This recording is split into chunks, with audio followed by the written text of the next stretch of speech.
Yo, yeah, that's B-Eazy, that's the name. Way before the world knew he was running the game. Laid the groundwork, built the foundation strong. Been influencing the whole scene all along. Now everybody gotta give that man his praise. A living legend for the rest of his days. Oh, he deserves all the accolades, yeah. B-Eazy, B-Eazy, gotta give that man his praise. A living legend for the rest of his days. Oh, he deserves all the accolades. B-Eazy, B-Eazy. We all here to see B-Eazy. We wanna listen to B-Eazy. Ayy, we all like B-Eazy. Now, matter of fact, we love B-Eazy. Believe me, he really that dude. Subscribe to the channel, it's easy to do. If you care, then go ahead and share this fire content, extraordinarily rare. That's why I put that on my mama, he is that dude. And I put that on my daddy, he is that dude. So, ooh, B-Eazy. He got that certain kind of profile, smooth and effortless style. He's so fresh, makes the whole room stop and stare a while. Hear him asking, who's that? Mama, there he goes again. The way he moves, you know he's gonna win. Oh, you ain't know? That's just B-Eazy. B-Eazy Dat Dude. That man right there. B-Eazy. Yeah, yeah. Listen up. It's B-Eazy Dat Dude, the great. He ain't fake, he one of the real guys. Spitting fire every stream. You've been late to the party, now it's time to realize.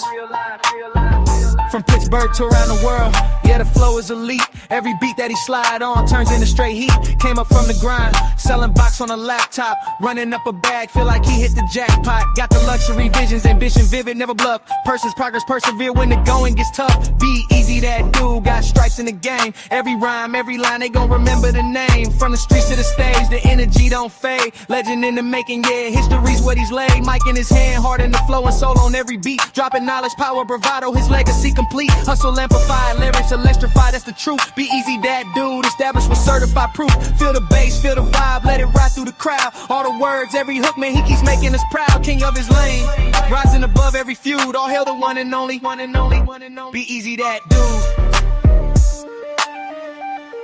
Yeah. Yeah.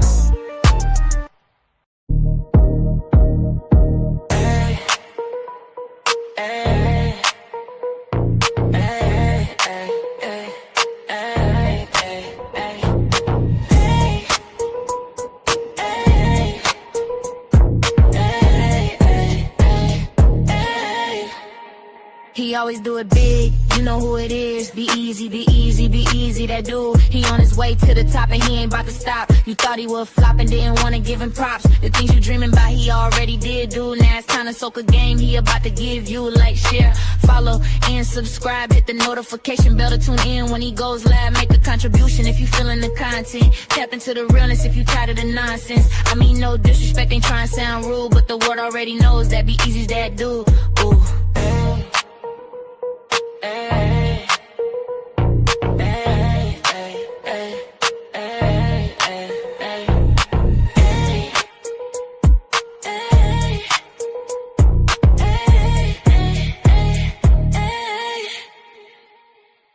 Hey yo, who is that dude? Oh girl, that's just B-Eazy.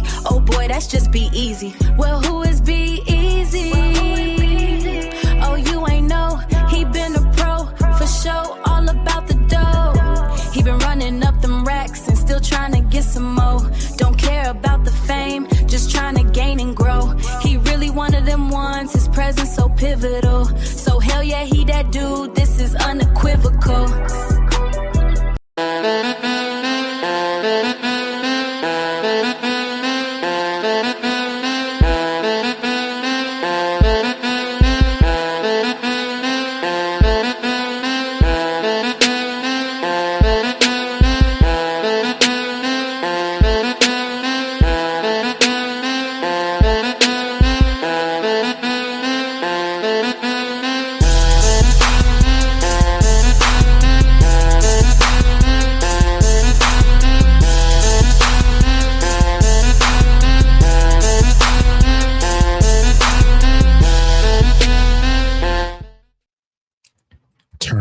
radios up. Turn your radios up. Y'all know what this is. Y'all know who this is. B-Eazy Dat Dude, an impromptu stream back with another one. This one is gonna be a banger. Will ruffle some feathers, so it will be a doozy. I don't like to keep y'all waiting. So before we get this thing started, you know, I gotta hit ya. If you know the song, sing along. Yeah, you're right. 私も地元民。と言っても実際世代です。もう友達できたの？うん。ぶっとこっち見ろ。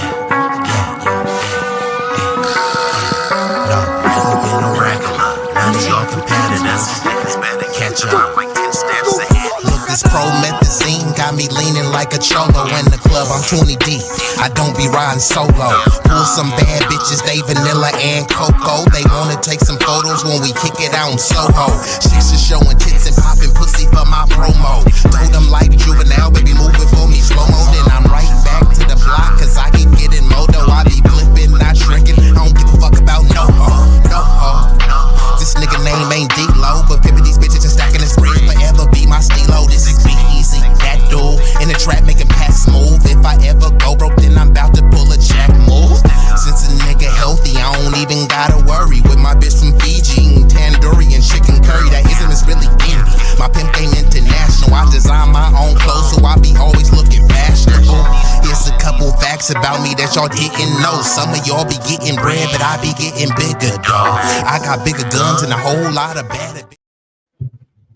And we are activated, and we've already been joined by some illustrious guests, none other than Tay-Bay.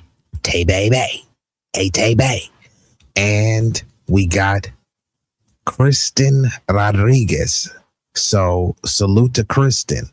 And Mr. I Got Bars, is this your first time over here? Salute to Mr. I Got Bars, and comes in heavy saying happy Juneteenth, y'all. Now, on this particular stream, I may not be here for a long time, but it will be a strong time. But I do plan on coming back later, hitting y'all with a double header, because I do have to cover the Juneteenth, how people are trying to hijack it, how people are engaging in a lot of tetherpalooza and a lot of leeching and cultural anchoring, where they're trying to anchor, their plight, their culture, their ideology to Juneteenth and completely reframe it as something else.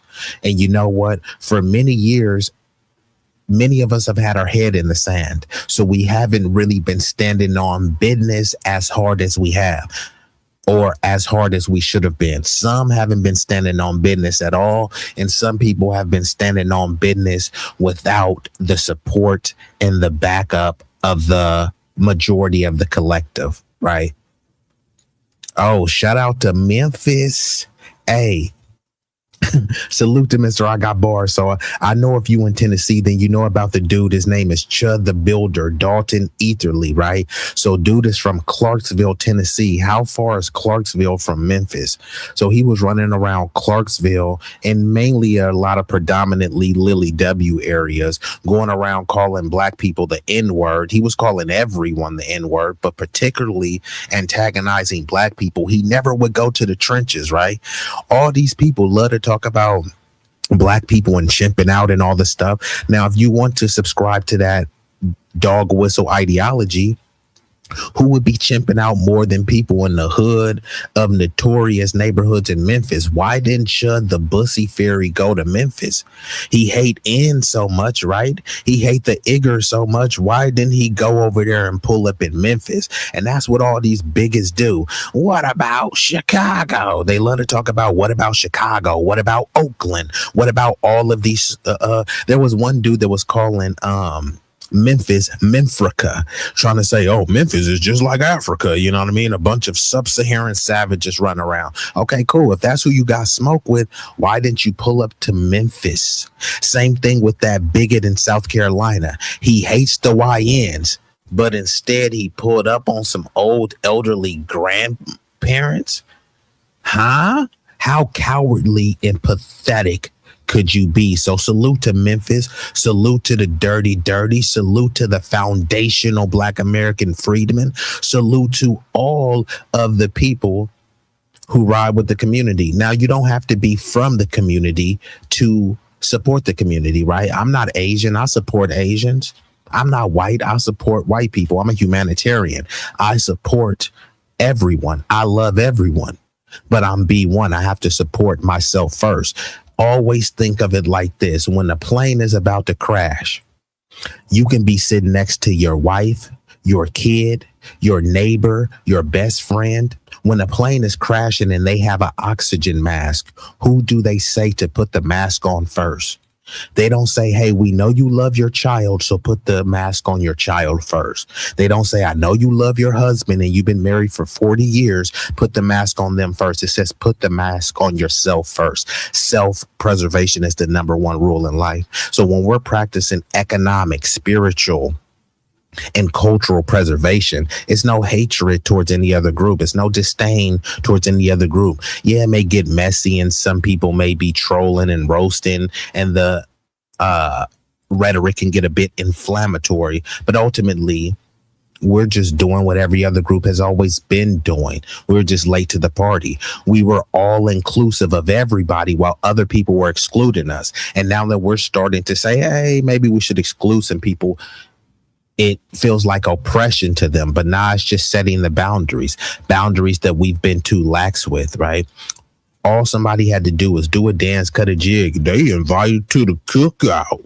But if you could dance and sing very well, are you going to get invited to a mariachi band? Are you going to get invited to a fiesta? Are you going to get invited to a bar mitzvah? How many Chinese parties have you been invited to? But you've invited them. You've invited them to all of your cultural accomplishments, achievements. And what do you get for it? You just get called a nigger and that's it. You're a nigger. What a victim mindset. That's all you get. And salute to Frank Nitty, Mr. Gritty, putting on for the biddy. And happy Juneteenth. We got Roger Meadows, the East Coast finest, Mr. Nassau County. Hey, Roger Meadows, where Brooklyn at? Happy Juneteenth. Most definitely. Hey, amen. Salute to you, Mr. I Got Bars. And I'm going to want to hear some of them bars, bro. So if you got some bars, let us know where we can find you. Are you on IG? Or what, you know what I mean? And if you got a studio in Memphis, let me know, man. I got some artists I might have to pull up. But if you come to Cali, don't trip. I'll take you to the studio, Mr. I Got Bars. All you got to do is get to Cali, the Bay Area, Oakland Airport, or San Francisco. I got you. So come out here, Mr. I Got Bars. But when I pull up in Memphis 10, you feel me? You know what I mean? You better be my tour guide. Now, don't take me to nowhere where I'm gonna get Young Dolph. You feel me? I ain't trying to wind up like Young Dolph, but you feel me? But don't trip. I'll have my equipment though. You said all platforms, Mr. I Got Bars. Yes, sir. I appreciate that. Hey, we'll drop your link in the chat. If you got IG, drop what your IG handle is. So salute to you. And you said Fred Hampton partnered with everyone. Yeah, Fred Hampton partnered with everyone. He had a Rainbow Coalition. And what happened to Fred Hampton? He was assassinated violently and disgustingly in front of his beautiful wife and children in his home while he slept. And guess what? They love to say, Fred Hampton had a Rainbow Coalition. What about the Brown Berets? Yeah, what about the Brown Berets? What did they do after Fred Hampton was assassinated? They didn't do a damn thing. All of these other groups, all they did was focus on their ethnic specific group or their racial specific group. Hey, there's nothing wrong with that. But stop trying to pretend like you were standing and stepping with us. While we were fighting for civil rights, they were fighting for Chicano rights or Asian rights. Look at the whole Asian hate movement, right? That year they passed the anti-Asian hate bill. The leading victims of hate crimes were foundational Black Americans. They didn't say, hey, stop Asian and Black hate. It said stop Asian hate, and that's it. Nobody said stop people of color hate. That ain't what they said. They said stop Asian hate, and they allocated millions and millions of dollars to them because they were victims. They painted Black people as the face of Asian hate, and then you crunch the numbers, you're like, hold on, 80% of the perpetrators were white. But guess who got the blame of it? Yeah, you guessed it. So yeah, okay, Mr. I got bars on IG. Okay, that's what's up. Yeah, so I'm gonna drop my IG one after I get into the stream. But salute to y'all. So let me go ahead and get into this video right here. You know, I just like to interact with the chat. Let me go ahead and pull this banner down, and we're gonna get into it. So y'all seen the title and you seen the thumbnail. We have no allies. We have to stop pretending we do. Everybody hates foundational Black Americans and the Dubb Supremacist Dolts. So I'm going to go ahead with that. I'm going to start with a debate from this gentleman named Jovan Bradley. I think he's part of the leftist LGBT community or something like that. But, you know, the dude is a pretty good debater. And on here, he's going to be debating this right-wing retard. So let's get into this. Give me one moment and we're going to get into it. Let me just move some things around. And y'all can watch this video uninterrupted on Jovan Bradley's channel. And this one is titled, "This Caller Denies Everything He Can About Systemic Racism." Let's commence. Coming up to stream is Paul from Pennsylvania, calling to talk about topic number 3, systemic racism and white privilege. Paul, if you can hear me, please provide me with your age and pronouns. My age is 48, and typically when someone asks me my pronouns, which doesn't happen too often, but when they do, I usually say like the Almighty or the Ancient of Days, because I think it's such a silly question. It deserves a silly response. So I think you can pretty much understand, and so can everybody else, that I'm a guy. And so I think that sounds silly to 80% of people. That is a really foolish question. But anyway. It's Paul. I'm just going to ask the question again. What are your pronouns? Ancient of Days. What are your English pronouns, please? Is that not an English word? Ancient of Days? That is not a pronoun in the English language. Do you go by actual pronouns in the English language? Also not a pronoun. That would be a title. That would be a title, not a pronoun. Okay, well, what would God call himself then? Well, or herself, whatever. God would probably not refer to themselves using a pronoun because God probably doesn't speak English. Well, but what would God say if God were speaking to you? He would speak. I'm letting this go on back and forth because every time you call into a show, and just to be clear, I'm gonna go back and forth like this from the screen. So just to be clear, right? So every time they call into his show, they already know what he's going to ask. If you watch his show, he asks, what's your name, age, and your pronouns? No, a lot of people get triggered. Why do you want to know my pronouns? It's like, dude, you saw how he runs his show. You do have the option to not call into the show.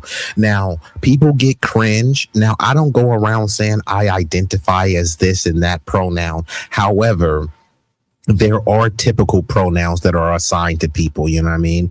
Most men or males refer or would refer to themselves as he, him. But now with all of this different gender ideology, not every male refers to himself as him. Now, this sounds silly and kooky to the average person. However, some people do believe that, you should respect their pronouns, right? So if somebody is saying, yeah, I'm a male, but don't just assume I'm a him, I want to be called as they, right? It's a little bit confusing to me. So, I guess that's why people just ask, hey, what's your pronouns, out of respect rather than assume. But, some would think that this is a silly conversation. Obviously, this dude does, but you already know what he's going to ask. He has it on the screen and he asks everybody this. Now, if this is that silly, then why the hell are you calling this show? But yeah, this went on a little bit too long. Dude, just tell him your damn pronouns. Speak to you in English. God knows English. And if God would probably say their pronouns are they, them. God doesn't have a gender. So God would probably go by they, them. Because God has no gender. Well, I would like to be able to proceed anyway, so you can call me he, him. There we go. And I think Jovan is an atheist. What do y'all think about that? God has no gender. And then there has been a conflation of gender and sex, because as we grown up, biologically your sex is male or female. So we've all just been, let's just say, engineered, educated to believe that, hey, if you're a man or a male, basically if you're a male, your gender is going to be a man, right? But they're saying that genders are social constructs. So now that's where you get the whole trans woman, trans man. Now, whether you believe in this ideology or not, that's the framing of people saying that, hey, God has no gender. And then some people are going even far to say that, hey, God or Jesus. Some people think that God is Jesus. Some people think God is separate from Jesus. I'm not getting into all that. But there's all these narratives that people get triggered by, but they can't always easily or coherently refute them. One of them saying that, hey, Jesus is or Jesus was gay. Now, people think that's blasphemous, and how could you ever say that? But, they're saying, hey, we don't know about Jesus, hitting no coochie. Like what vagina did Jesus penetrate? And then Jesus is known for hanging around a bunch of dudes. You know what I mean? If you seen a dude and all he hangs around is dudes, and you never seen him with no woman, and there's no stories of him penetrating a woman. Is he a monk? Was he just voluntary celibate? Was Jesus an incel? I don't know. I'm just putting it out there. You know what I mean? And before people have an answer, they'll just say, oh, no, that's blasphemous to say. Well, these are the arguments that are out there. So you have to contend with them if you're serious about pushing this gospel. But yeah, these are some of the arguments that are people making that, hey, we don't know what gender Jesus was. So there's some saying, hey, God is a woman. And you can say that that's blasphemous, but how could you prove otherwise? Minute and a half of my life I'm never getting back.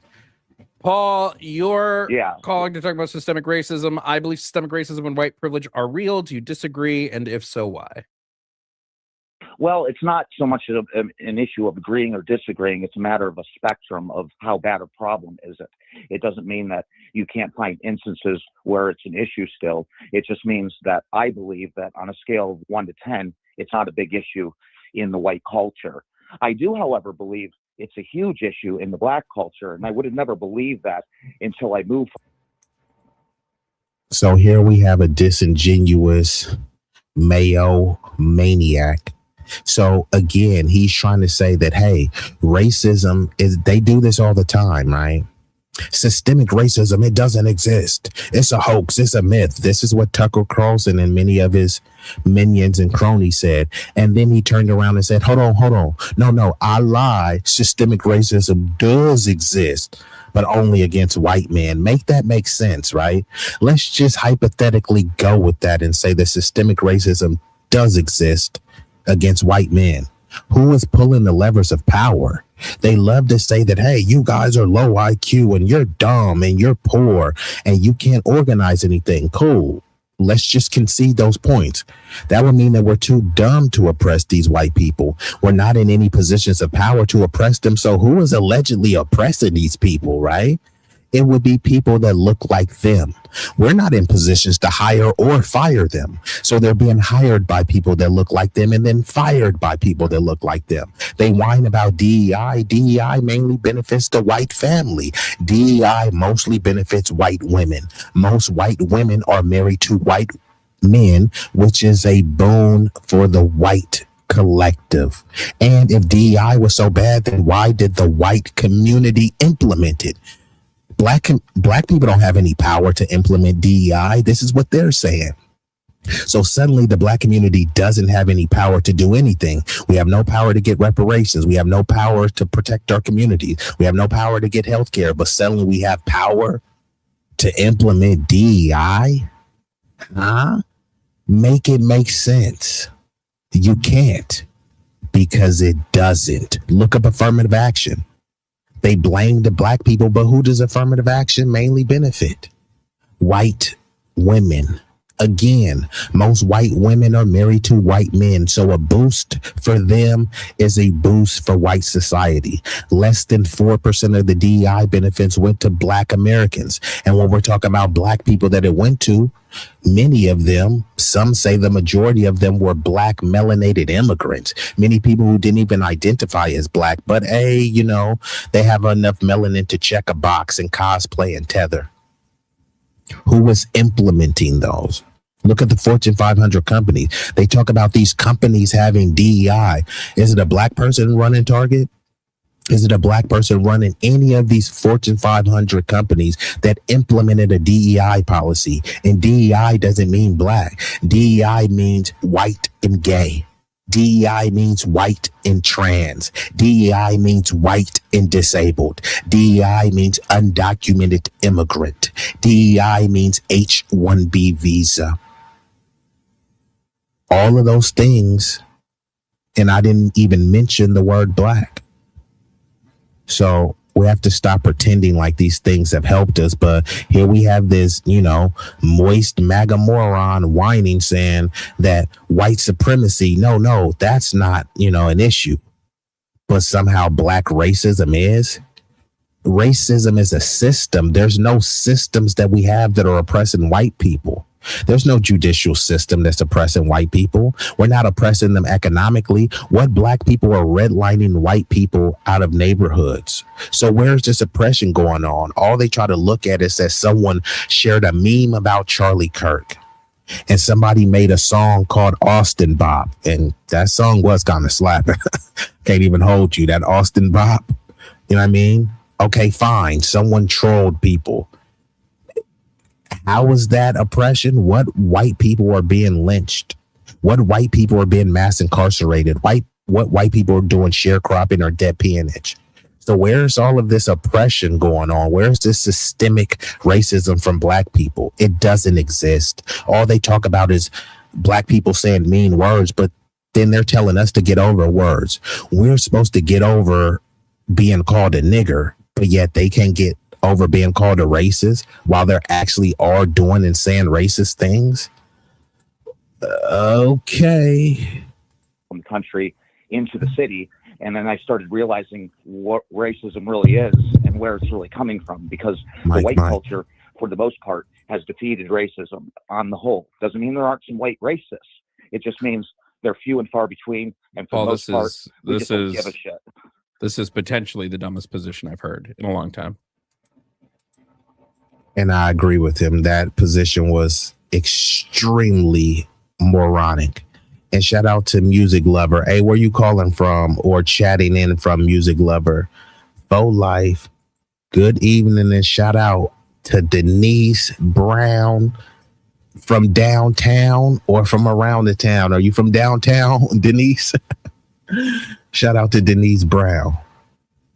Let's get back into it. Yeah, I appreciate you though, Denise. Doesn't mean there aren't some white racists.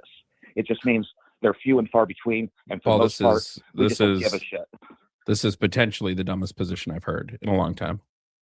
Oh, okay. Well, it wouldn't be so dumb if you actually were to admit the truth and see that actually racism is taught to black people. It wouldn't be dumb if you just admitted the truth. So all you're doing is just presuppose.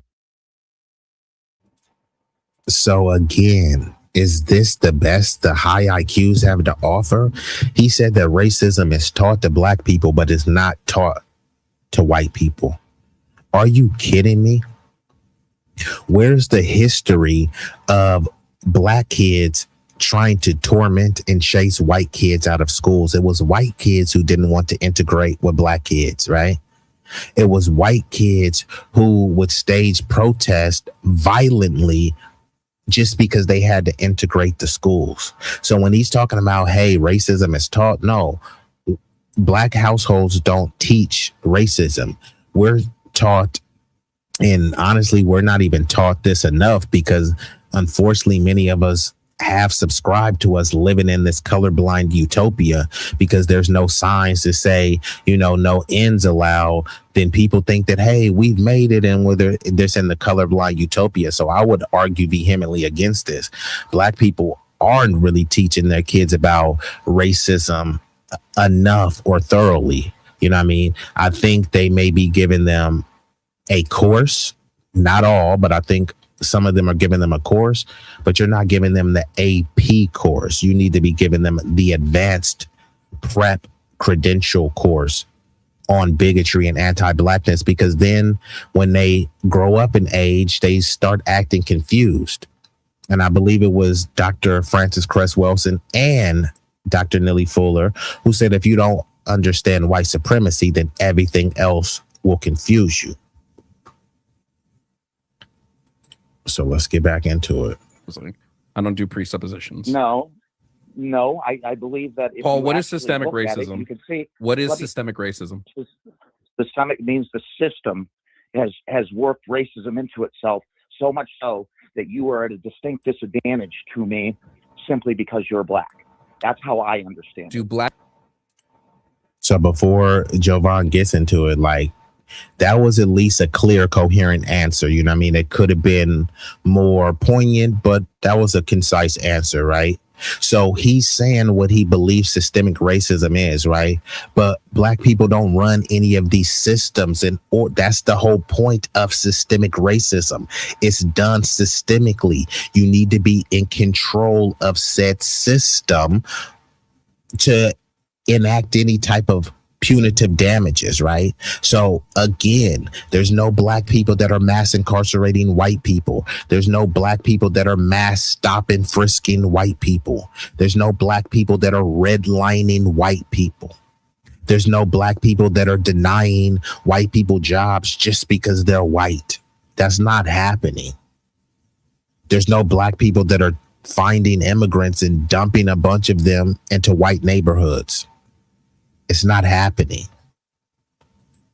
But sounds like this Mayo moron has a victim mentality. The same mentality they tell black people to stop having. Black people face disproportionate outcomes in the systems that shape this country. Because you're black. That's how I understand. Do black in a long time. Oh, okay. Well, it wouldn't be so dumb if you were to admit the truth and see that actually racism is taught to black people. It wouldn't be dumb if you just admitted the truth. So all you're doing is just presupposing. Yeah. I don't do presuppositions. No, I believe that. Paul, what is systemic racism? You can see what is systemic racism. Systemic means the system has worked racism into itself so much so that you are at a distinct disadvantage to me simply because you're black. That's how I understand. Do black people face disproportionate outcomes in the systems that shape this country? Yeah. Do you believe black people are at fault for these disproportionate outcomes? Yes, I do believe that they are at fault for it largely, because since racism on the whole has been defeated in the white culture, then yes. Great. That's just more presuppositions. I don't care about the presuppositions. Have you heard of the Veil of Darkness study, Paul? Yes or no? In particular, Paul, you're not here to black preach, men are Paul. You're responsible. not here to preach. If you're going to preach, I'm just going to move on. Have you heard of the Veil of Darkness study? I'm trying to have a discussion. You're not having a discussion. You're soapboxing. You're not. Yeah, this is what you call mayo, maniac, moron, mush mouth, babble. That's all that was. This dude is over here saying that, hey, black people are taught to be racist against whites, but us whites, we're not taught that. So make this make sense. Whites living in a Lily W segregated enclave, what are they teaching their kids about black people? They're not teaching their kids, oh, you know, those black kids are just as smart as you. Those black kids have a bright future, and so do you too, little Billy, little Benedict. Like, come on, man. We know that's not the case. They go out of their way to make sure that their kids are not going to school with a multitude of black people. Yeah, they can have some token blacks there, and they prefer those blacks to be African or Caribbean, a melanated figure who they believe is more subservient. And salute to Malik and the East Coast fam. But yeah, all these cats do all the time, right? They're over here constantly whining all the time and saying, hey, you guys need to stop having a victim mentality. But that's all they do is have a victim mentality. It's idiotic for someone to say, hey, this group is acting like a victim. So how is that affecting you? No, it's like, seriously, if you are in the gym and you lift and weight and somebody was in the corner acting like a victim, how should someone in the corner whining and crying and acting like a victim, how is that stopping you from lifting weights? What, you can't lift up a barbell because someone is acting like a victim? What, you can't organize in your community because some other groups are acting like a victim? So how does it affect you? And if it doesn't affect you, then why are you constantly whining about it? People complain about others allegedly complaining. You're doing the same thing as them. Complaining about someone else complaining is still complaining. I mean, what are we doing here, bruh? Let's get back into it. Culture, then yes. Great. That's just more presuppositions. I don't care about the presuppositions. Have you heard of the Veil of Darkness study, Paul? Yes or no? In particular, Paul, you're not here to preach, Paul. You're not here to preach. If you're going to preach, I'm just going to move on. Have you heard of the Veil of Darkness study? I'm trying to have a discussion. You're not having a discussion. You're soapboxing. You're not having a discussion. A discussion is a back and forth. Soapboxing is not a back and forth. I will ask you questions. You will answer them, and we will see if your position logically holds. Now, your position currently is that black people are at fault for the racism or for the disproportionate outcomes they experience in the system. So I'm asking you, have you heard of the Veil of Darkness study? Yes or no? No. Great. Stanford did a study where they analyzed 95 million traffic stops in the United States throughout multiple different states and municipalities. And they found that during the day, black people are pulled over at a significantly higher rate than white people. And at night, when cops can no longer see the color of the person driving the car, the rate of pullovers even out. How do you account for this if not for systemic racism? What if you could make a song using only your voice? Let's start with the drum. So Jovan, and this is a little ad that I'm about to skip through. Jovan, he always brings this up, and y'all can look this up. It's called the Veil of Darkness study, and they did an extensive study, and maybe I'll try to pull it up. I'm gonna play some more of the video, and I'm gonna try to pull up the information from the study, but I'll basically paraphrase. So the Veil of Darkness studies, it like went through, like, I think hundreds or even millions.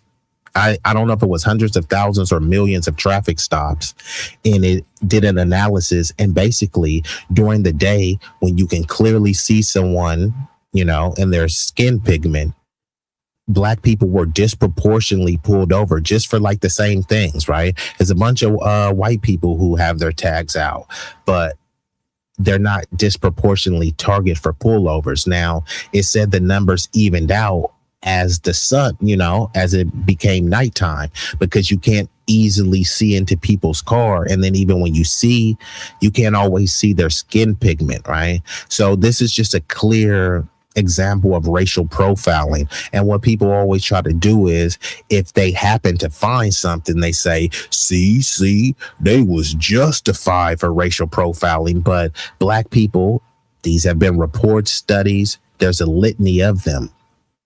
It's not like we do more drugs than any other group. Actually, the numbers show that these other groups actually do more drugs, but we're over policed for it, right? When you think about weed, right, there's a bunch of Black people locked up for weed, right? And people was pushing, you do the crime, you do the time. So they locked up Black people, many of them for having less than an ounce. Now you got non-Black people selling metric tons of weed. But hold on, it's legal now. So I'm supposed to demonize and criminalize and ostracize the Black dude who had less than an ounce. However, I'm praising a dude who sold multiple metric tons of the same product. How do we square that? And we've been joined by Tutney's FBA One Center Juneteenth. Tutney's family. Yeah, I'm gonna get into that a little bit later, because at some point the culture vultures, the cultural vampires, the tethering, the anchoring, at some point it has have to stop. At the very least, it has to subside. So, and I'm next year, I'm definitely going to throw in a FBA centric Juneteenth, because I'm just tired of all the Joe Law festivals. I'm tired of all these African. When you think about Juneteenth, it's about Galveston, Texas. It's about the United States of America. It has nothing to do with Africa. Trying to culturally leech and tie it to Africa is just extremely disrespectful. We don't know anything about Africa. They say it all the time. You don't know who you are. You don't know where you're from. Okay, so if I don't know where I am, how are you trying to tell me that I'm from this place? Oh, you don't know who you are and you don't know where you're from, but I do. You from here and you from there. Like, make it make sense. These people claim that we don't know where we're from. So if we don't know where we're from, allegedly, how the heck would they know where we're from? And the thing is, I do know where I'm from. I'm from here. This is my homeland. My mom was from here. Her mom was from here. Her mom was from here. And her mom was from here. I mean, how far back do we have to keep going to try to prove that, hey, I'm from here? And think about this, right? Even in America, right? And I think Malik is still in the building. If you from Baltimore, right? And you lived to Baltimore, and then you was living in Atlanta for 30 years. The cats from Baltimore are going to be like, nigga, you ain't from Baltimore no more, bro. You from Atlanta now, bro. Don't try to claim Baltimore, nigga. You from Atlanta, right? So I'm just saying that that's just how people operate in the context of America within your own nation, right? At the bare minimum, right? Many of us have been here for thousands and thousands of years, but let's just go at the bare minimum, 500 plus years. You've never been to a place and your ancestors haven't seen the light of that place in over 500 years. Yeah, but you still from there. And then they point to a place that didn't even exist when your ancestors were building here. You're supposed to be from Nigeria, but your family was building here before Nigeria was even a concept. No. Yeah, but you're still from there. So you're supposed to claim some generic plot of land that didn't even exist. Make it make sense. But yeah, I appreciate that. Please don't. Tutney's already got smoke. Let's get back into it. Yeah, I don't know. I'm gonna come back and do a Juneteenth stream later this evening, because I gotta step out and handle a little bit of business, you know what I mean? So this one, it may not be as long, but don't trip, I'll come back later and it'll be an open topic. I mean, an open panel if people want to come up, but you gotta have some level of sophistication. You know, we don't want to hear no, terrible trolls, but let's get back into it. Well, I'd have to look at the study, You know, I mean, I don't know of that study. So, I mean, there's a lot of reasons why studies. Okay, if it's going to be the case that everything that I bring up to you that would prove systemic racism, it's going to be, well, I didn't read that, so I can't talk on that. Well, that would just go to show me you're not educated enough to have the that's conversation. not fair. I would say that on the onset, when I hear something like that, it does sound like that's an issue, you know? And I don't know if that's an issue because cops have become accustomed to dealing with a lot of problems in black areas, that cops become racist as a result of having to deal with these issues. And then that becomes a problem within them. I think that can and does happen. You just described systemic racism against black people. Cops have a bias. That bias is against black bodies. And they use that bias in their policing, thus creating disproportionate outcomes within policing and crime metrics. Yeah. Well, I think that can happen. I'm saying that is systemic some of the reasons racism. Why that happens is important. That's systemic and some racism. of the reasons why that happens is important too. Sure, let's talk about the reasons why. A lot of the reason these biases exist is because of the 80s, because of the war on crime politicking, and because of the war on drug policies. Let's look at the 80s. In the 80s, a lot of crime PSAs revolved around black people. This was a concerted effort by the Nixon administration and the Reagan administration. Both of them did that. It's been openly admitted by the administrations.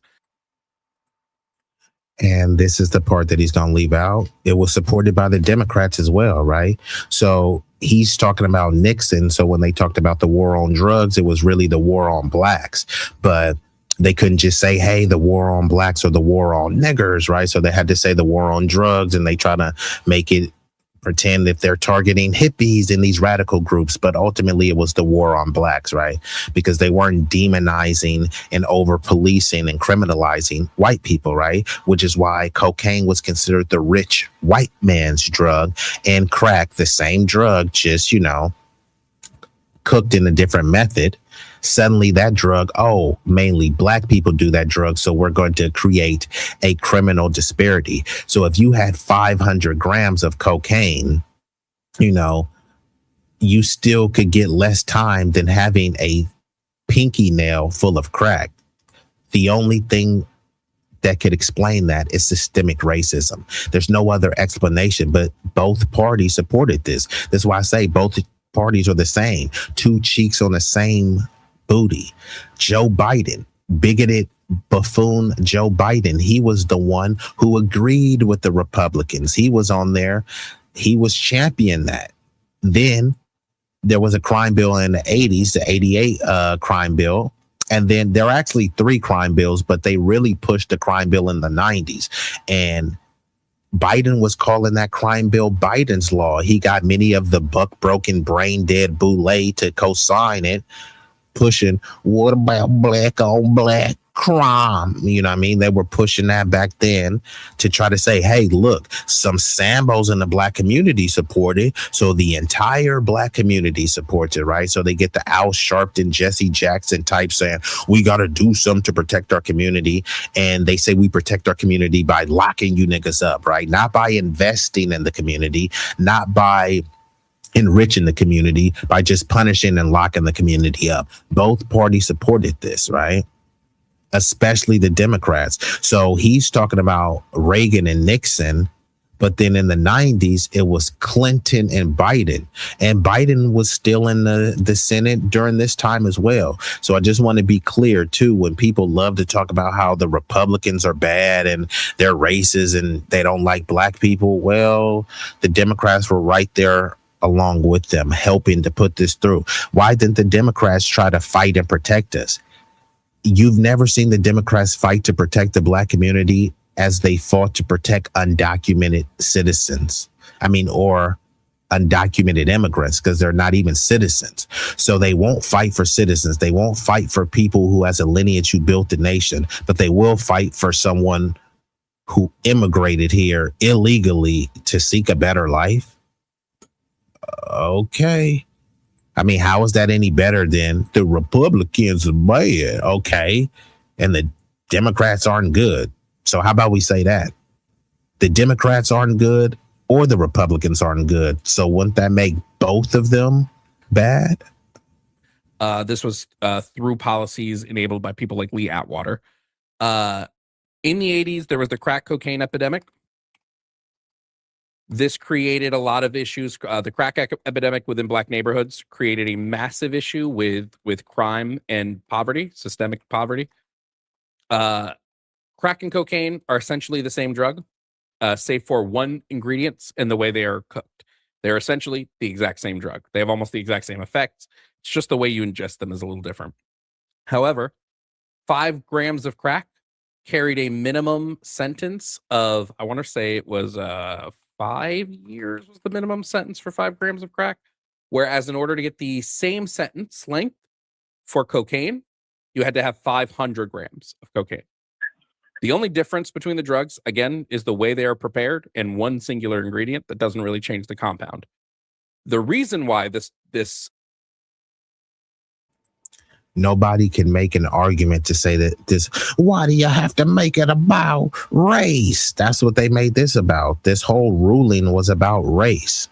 So if you had 5 grams or really less than 5 grams of crack, 5 years or more. If you had 500 grams, now remember, cocaine was a rich white man's drug.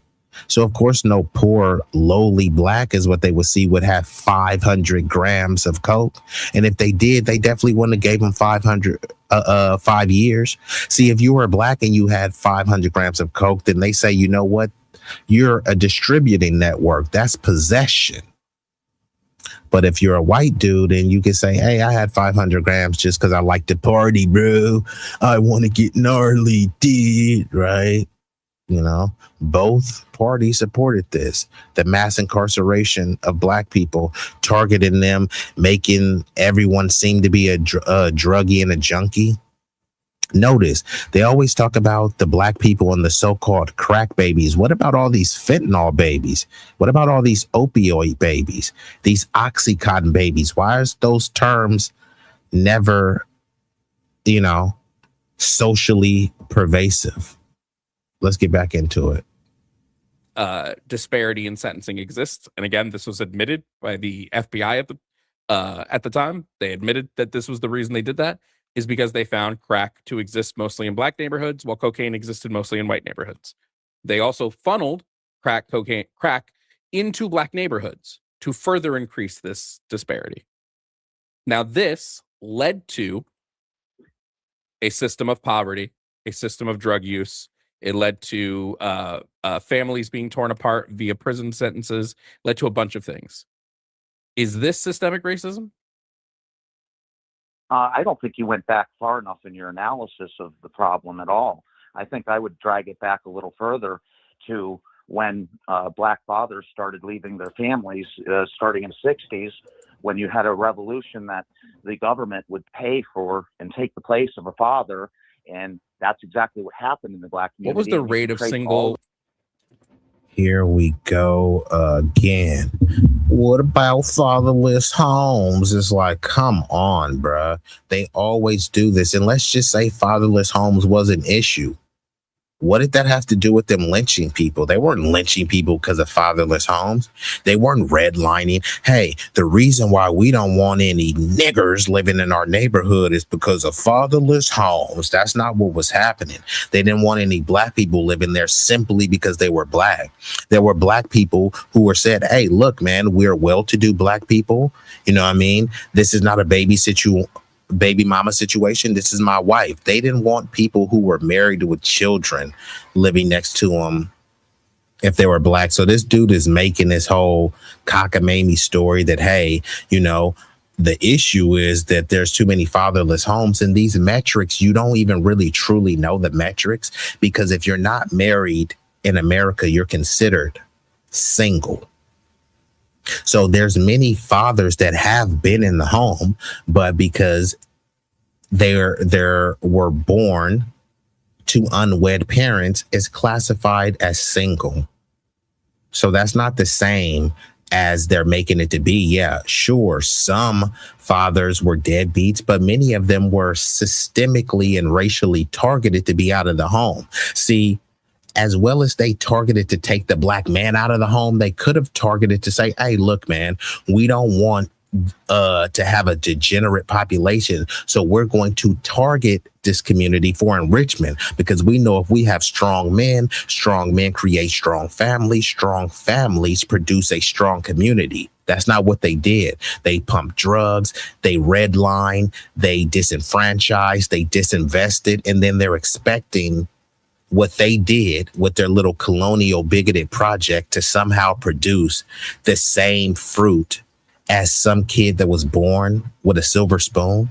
So they'll send this kid to a dilapidated area where it's desolate and destitute and say, hey, you should be on the same level academically as this Catholic school that's loaded with money, grants, goodies, and giveaways, right? Your child should be able to compete with this kid.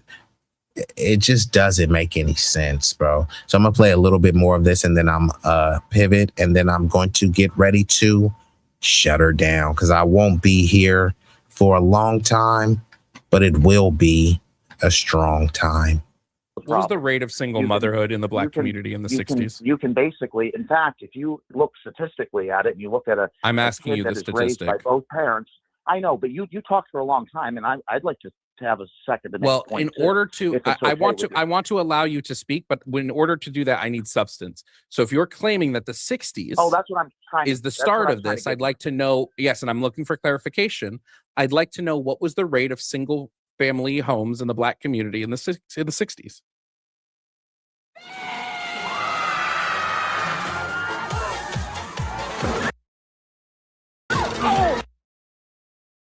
In the 50s, it was actually very similar to the white community as far as a father being involved in the house. Well, I didn't ask about the 50s. I asked about the 60s. When you compare those families still to this day that have a... This dude is such a low IQ lunatic. So first he talks about black families not being together because essentially he's saying there were deadbeat dads, and he wants to talk about welfare system in the 60s. Welfare was created for white women. They always leave this out. And unfortunately, many people that are debating these imbeciles don't really bring it up. It wasn't created for black people. So if welfare was so bad, why did they create it custom tailored for white women, right? The whole pull yourself up by your bootstraps. Why didn't the white women do that? No, there was a welfare system created for them. And I'm not trying to bash the welfare system, right? All the taxes we pay, this is the wealthiest, richest nation. And then they want you to shame and shun welfare. No such thing as a free lunch. No such thing as a handout. And then many poor people will be regurgitating that to other poor people. Well, nobody ever gave me nothing, and just start getting mad. Why should I have to pay? Well, why? You never say that about Elon Musk's AI data center. Those are using taxpayer dollars. Why should you have to pay for that? But you don't have anything to say about that. All they care about is, why should I have to pay? Like the average food stamp recipient, I think, receives like anywhere from $120 to $157 a month. So you're willing to crash out because somebody is getting $150 of food stamps? Yeah, because the culture, right? But I mean, what would Jesus do? Would Jesus really deny people their right to access to food? And then they want to try to talk about scams and all this stuff, but y'all don't care about scams. Look how many scams and corruption Trump is doing. So you care about somebody who may allegedly do a food stamp scam, but you don't care about Trump and his corrupt cronies scamming not millions, billions and billions. Okay, how could you square that, right? So all of these no such thing as a free lunch and forget the welfare handouts, all of these people say that and they say nothing. Jeff Bezos, Kevin O'Leary, Bloomberg, Bill Gates, Bezos, all these people, where do you think they get much of their goodies, giveaways, and guarantees from? Handouts from the government, the same government that they tell you to stop begging the government so that Elon Musk could go beg the government. But Elon Musk doesn't have to beg the government. They just say, come on down, pal, and pretty much write him a blank check. Oh, he's doing SpaceX. Like, how has SpaceX helped you? And then the people that has helped, those are like some economists, some rich, usually rich right-wing whack jobs like Palantir, Peter Thiel. But let's get back into it. Black father involved, and in the 50s, it was actually very similar to the white community as far as a father being involved in the house.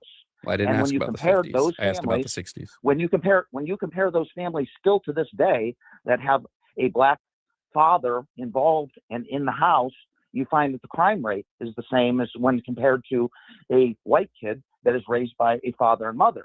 So I don't know why you're back to that singular fact, and I don't know why once again it's too hard for the black community to take personal responsibility for where their kids end up and whether they end up smoking crack. Once again, it would appear that you're incapable of answering the question that I'm asking you directly, which is, what was the rate of single motherhood in the black community in the 60s? That's the question I asked you. That 60s, because I would an average amongst the entirety of the 10 years. The rate of single motherhood? Yeah, I'll take a guess. Children living in single family households in the 60s. Yeah, I'll take a guess that it was relatively low. What would relatively low be? Let's say 20%. And what is it now? Now it's like 80%. It's flipped entirely on its head. You think it's 80%? Yeah, I think it's 80%. So what is it? You'd be wrong. It's about 60% now.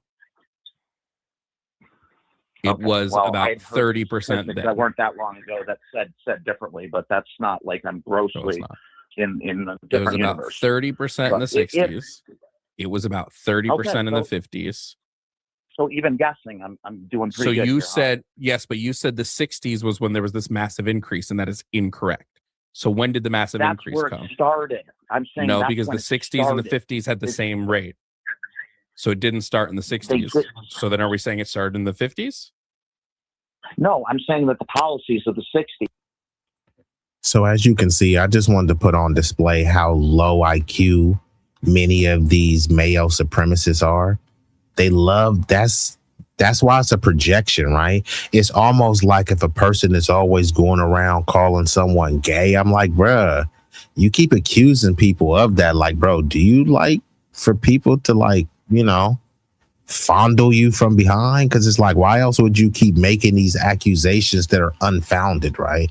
So all of these people, hey man, the blacks, man, they have low IQs, bro. It's like where are you getting this from? Then they start bringing it back to Africa, right? They try to compare a black American's acumen and aptitude compared to some poor village in Djibouti, and say, hey, you have African ancestry, so yeah, those are your people too. Like, bro, no, it's not. You know what I mean? So once you compare a poor white dude to a poor black dude, you don't see much of a discrepancy in IQ. You compare a rich black dude and a rich white dude, you don't see a discrepancy in IQ. Much of a discrepancy, you know what I mean? It may be on equal levels and it may be higher in one or the other directions, but the whole IQ thing, that's based on various factors. Even right now, many people, like, think about your best friend or your friend circle. Do you know what any of their IQs are? Be honest, right? This is some buzzwords for some bigoted buzzwords and bumper sticker for the internet. People love to praise, oh my God, Asian IQs, all of the Asians that you've been around. Did you know any of their IQs? You assume their IQ was higher than yours, but why? And let's just say it was higher than yours. Does that make them better than you? Hey, I'm gonna go shop at an Asian business because they have high IQs. It doesn't make any sense, right?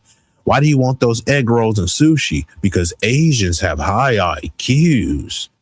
So what does the high IQ truly mean, and what purpose does it serve? All these people, we was Vikings and shit, right? The people that love to be Vikings, what were the IQs of the Vikings, right? Did anyone think that the Vikings were the most smartest, sophisticated breed of Nordic people? Maybe, maybe not. Do you really care?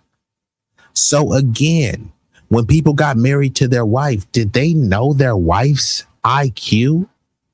Did it matter? So it only matters when you're trying to disparage a particular group.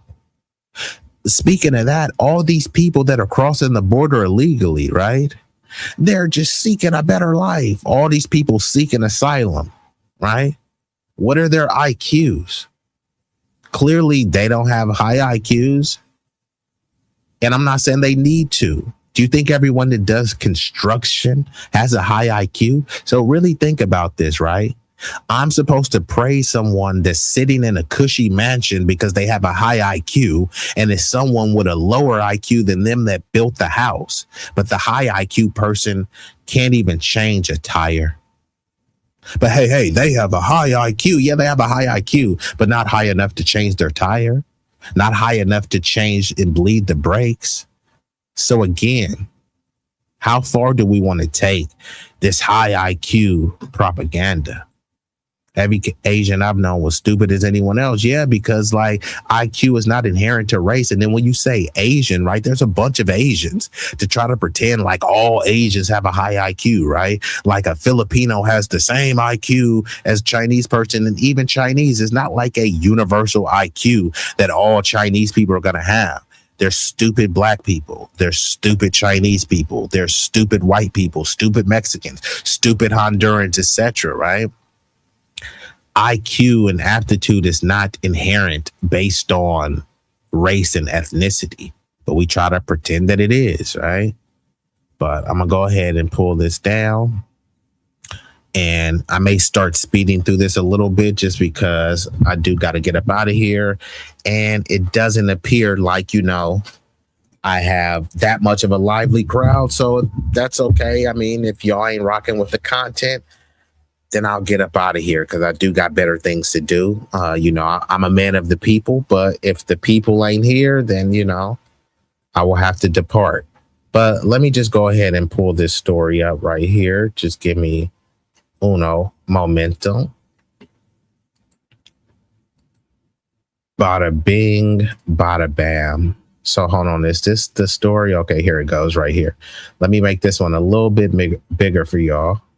So here's this story. This is why I've been saying we have no allies. We have no friends. And we really have to stop pretending that we do.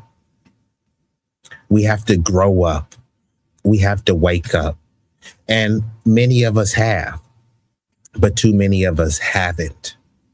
So what I'm talking about is people are pretending that we're in some mythical coalition, using goofy and idiotic terms like people of color is one of the most disgusting, offensive, inaccurate, and idiotic things that you can possibly say.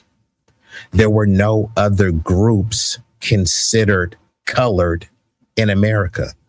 Every other group that was considered colored, I know black, Poppy, they distanced themselves from color. All of these other groups. But now we're supposed to pretend that we're united by color. I prefer the term non-white because that's all you're talking about. When you use the term people of color, all you're trying to say is non-white. Fine, use that term. Don't try to lump us up and try to pretend that based on color that we have some sort of cohesion. We're supposed to be calling these other groups POCs, but what color are they? Many of these people are the same color as white people. And there's nothing wrong with that. The issue is trying to lump us together and pretend that we have the same struggle. They'll take a person, i.e. Cameron Diaz. Cameron Diaz is a white Latina woman. And people will make blanket statements. Latinos are people of color. which Latinos are you talking about? So let me get this straight. The Afro Latinos, they are people of color, but the white Latinos, they either are or they aren't people of color. Because how many times have I said it? There's no race called Latino. There's no race called Hispanic. So what race are these people? Are we to pretend that Sammy Sosa, the dark one, or David Ortiz, Big Papi, is the same race as J-Lo, the same race as Cameron Diaz? And if we concede that no, they're different races, then we have to draw a distinction and say, what race are they? Because, yeah, you can say that, hey, they're ethnically Latino, but nobody looks at David Ortiz, nobody looks at Sammy Sosa and thinks that they're the same race or ethnicity as AOC and Cameron Diaz. And if they are, then let's just say it, right? Because if Sammy Sosa is the same ethnicity as AOC, then that means he no black, papi, right? But people try to bounce back and forth, you know what I mean? They use ethnicity when it suits them and race when it suits them. It's like, nah, we're not doing that, right? Because we get it, right? It's all a social construct. Well, we want to be accurate with these social constructs, right? There's nothing wrong with being white or Asian or black. Now, cosplaying and tethering, that is a serious issue. We want ethnic and cultural accuracy and specificity. We're in the information age. It's nothing to know and be accurate about who people are, right? And it eliminates cultural and ethnic erasure. If someone is Nigerian, if someone is from Gambia, if someone is from Tanzania, we need to be able to know that so we can document and disaggregate, not just for divisive reasons, for historical accuracy. When Usain Bolt broke the world record, right? Usain Bolt is a black man, a racially black man. Ethnically, nationally, he's Jamaican. And that's what the victory and where the victory should go to.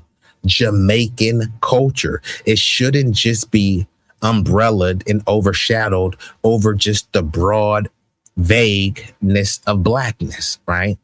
Or flat blackness, to be more exact. We're specific about everything, right? When we're talking about jerk chicken, we're not saying that, hey, that's a black recipe. No, it's a Jamaican recipe.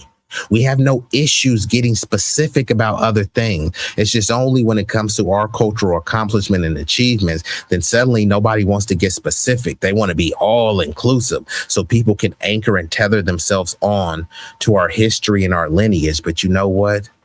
Those days are coming to an end. And salute. I'm glad that y'all still here. Most folks are at Juneteenth celebration and festivals. I stayed in. Yeah, you know what? That is true. And the reason why I stayed in is because once I seen that they were like tethering and Joe Loffing a bunch of them up, that's why next year, for sure, I'm putting together a Juneteenth. I'm putting together a Juneteenth event because this has been rather disgusting to see. You see the video about the baby being unalived in Mississippi? Yeah, you know what I mean? I was figuring if I was going to cover it. I know other people have covered it, but I wanted more stuff to come out. And this is my thing. I don't always cover things just because, oh, it's a new topic here. Let me hop on. You know, first of all, I'm shadow banned, and right now I'm not monetized. So I try to focus on quality stories that may elicit a certain response or, you know, enlighten, you know, a particular blind spot that people haven't been paying attention to or given a particular perspective. Same thing with the Carmelo Anthony case. A lot of people don't give a damn about Carmelo Anthony. They just know that it's in the algorithm. So, you know, they're covering the story to get the clicks. And as a content creator, that's what you're supposed to do. But like I said, right now I'm shadow banned and not monetized. So maybe next month when I'm back monetized, then I'll start making that type of content. But for right now, I try to make things that are of value to me and the community rather than, you know, what's the most clickbait. But let me pull this back up right here. So this is what I want to talk about, right? We have to stop pretending and acting like we have this mythical coalition. Now I'm gonna get into this story right here where, this Latino and an Asian accuses a brother of theft. Okay. Let's get into it. So they accused him. He had the bag on him, right? A couple accuses a black man of theft and unleashes the police on him, but they picked the wrong target. That's what the headline says. Now, the unidentified man was sitting at a rapid ride bus stop in Tukwila, Washington, when two police SUVs pulled up, lights flashing. The accusing couple, a Latino man and Asian woman, had called the authorities over an alleged stolen bag. But when officers pressed them for details, they had nothing to offer. Now, remember, these are the POCs that we're supposed to be in league with, in concert with, right? These are our supposed allies, right? Okay. So, hold on. What else it says?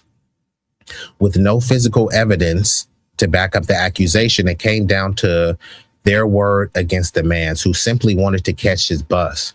One accuser told officers, "The only thing I witnessed was him going through the parking lot and he had the bag on him." Okay, so where's the bag, right? Now, the black man denies stealing anything. Still, a responding officer had already pulled on blue evidence gloves. The situation could have gone off the rails quickly if the second officer hadn't stuck to procedure and verified the circumstances himself. A bystander who goes by Ghost Gotti, shout out to Ghost Gotti, on social media, caught the stopped on video. His motivation: so bro can get a lawsuit. He said, adding that to the caption, "Couple falsely accusing black man of crime. They did bro try." Let's see. Hold on. Let me try to see if so I'm gonna try to play the video. Give me 1 second. Give me 1 second, because once you click on the video, it goes to a different Instagram screen. So I have to stop this one, and I'm going to share this screen. And if you are not, follow me on IG, B.Eazy Dat Dude.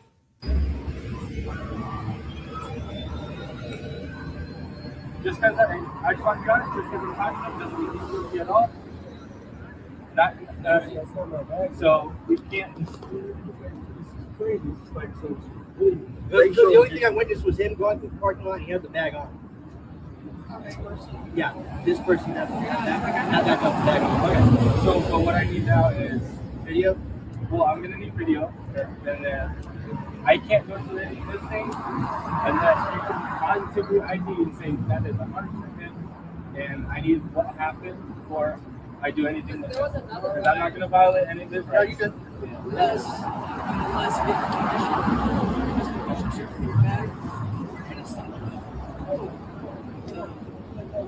So that's not you. Wait, I thought you said it wasn't your bag.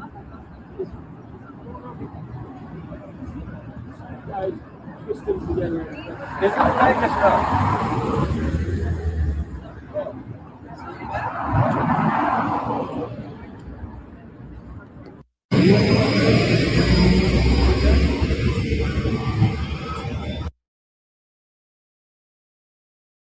Okay, so there you have it. I mean, some of the stuff is a little bit hard to hear, but you see, this little Asian and Latino anti-black POCs, right?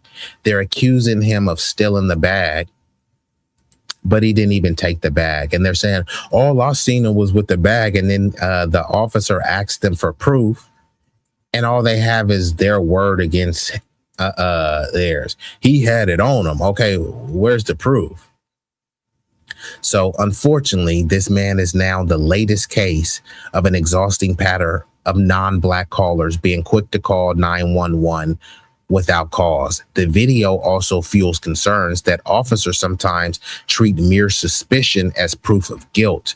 And this is the whole thing about the accusations, right? Even if someone accuses you of something, then you can be at fault. It's just kind of like the whole Me Too thing. If someone accuses you of raping them and forcibly penetrating them, before you get a chance to clear your name or to stand up for yourself, that allegation and accusation is already circled, around the city, around the state, sometimes around the country, and sometimes around the globe. Now, one pointed that notice the cops didn't ask the guy with the cap to take his hands out of his pocket. So, hold on. Yeah, and that's another thing too. As soon as they accuse this black dude, they just automatically start treating him like a suspect. They put on the gloves. They are ready to search this dude. We don't know what type of search they were going to do. Legally, they can do a cavity search. It sounds funny, but they can. They do it all the time in the name of, hey, we're just looking, we're looking for paraphernalia, right? You know what I mean? They violate dudes like this all the time in the name of the law. And then stop resisting, right? They're doing a cavity search and trying to stick their hand up some anonymous orifice and, hey, stop resisting, right? You're not, supposed to say anything. Another asks, why is it so easy to believe that a black person committed a crime, but a white person gets the benefit of the doubt, even with overwhelming evidence? Questions that people have no answers to. All they gonna say is, why do you gotta make it about race? Well, this country was founded on race, making things about race. When people redline, it's about race. Mass incarceration, about race. When you say, what about black on black crime, you're making a racial argument. When you talk about fatherless homes and the single mother rate, you're targeting a racial group when you're making that type of rhetoric, while at the same time saying don't make it about race. It doesn't make any sense. But like I said, these people are the POCs that we're supposed to pretend that are our allies. Now, there's another video of these Chinese people. And actually, I'm going to play one more short video and then I'm going to get up out of here. But there is this other video of these Chinese people. They have a stress doll, right? And the doll is a black doll that they beat and throw on the ground and poke with pins and all this other type of stuff. Now, mind you, the people who are smacking them around, white people who have oppressed them, white people who have dropped an atomic bomb on them, white people who have colonized them, white people. But guess who they blame for it all?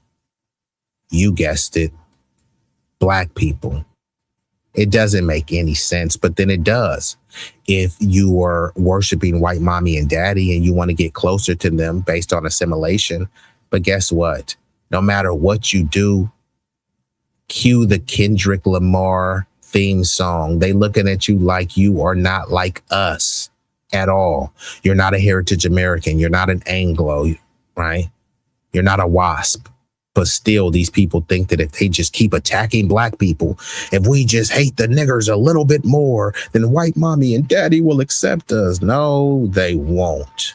So let me go ahead and play this last video and then I'm going to get up out of here. I may come back or I may just wait till tomorrow. It would be befitting to do it today because it is Juneteenth, but I may do it tomorrow. But I didn't go to any of the events just because they were too tethered up. You know what I mean? And just the cultural erasure is just rather nauseating. But just in case y'all didn't know, there was another anti-black Asian dude who burnt a cross in a black neighborhood. And then he gave this kooky cockamamie story. Now, remember, these are the high IQ model minorities. Okay. Let's see what they got to say. He did it. To our investigative reporter, Chuck Gaddy, who Tonight, we're going to begin with that NBC5 News Investigates exclusive. This was the startling and offensive scene in Grant Park last Tuesday. A burning cross, a symbol for centuries that has represented racism and hatred. For just about a week now, Chicago police and the FBI have been trying to identify a man who is suspected of setting up this cross and torching it. Well, tonight, the NBC Chicago investigative team has now ID'd a 21-year-old college senior who says he is the person in this photo and describes why he did it. To our investigative reporter, ckery, who has interviewed the man behind the burning cross and tonight has this exclusive story. Until right now, the young shirtless man running from a burning cross in Grant Park was a nameless person of interest in a Chicago police arson investigation and subject of a possible FBI hate crime case. NBC5 Investigates has now interviewed the man who admits burning the cross. University of Illinois Chicago senior Merlin Liu says he knew the implications of a burning cross and had placed a MAGA hat atop the cross, explaining his motivation was to protest Trump administration injustice, not something racist. How did you land on a burning cross? Just, it came up to my head one day. I wanted to find something that I could do by myself, like no organization, no friends, no. I did know about this this historical relevance beforehand, but I didn't know the severity, how.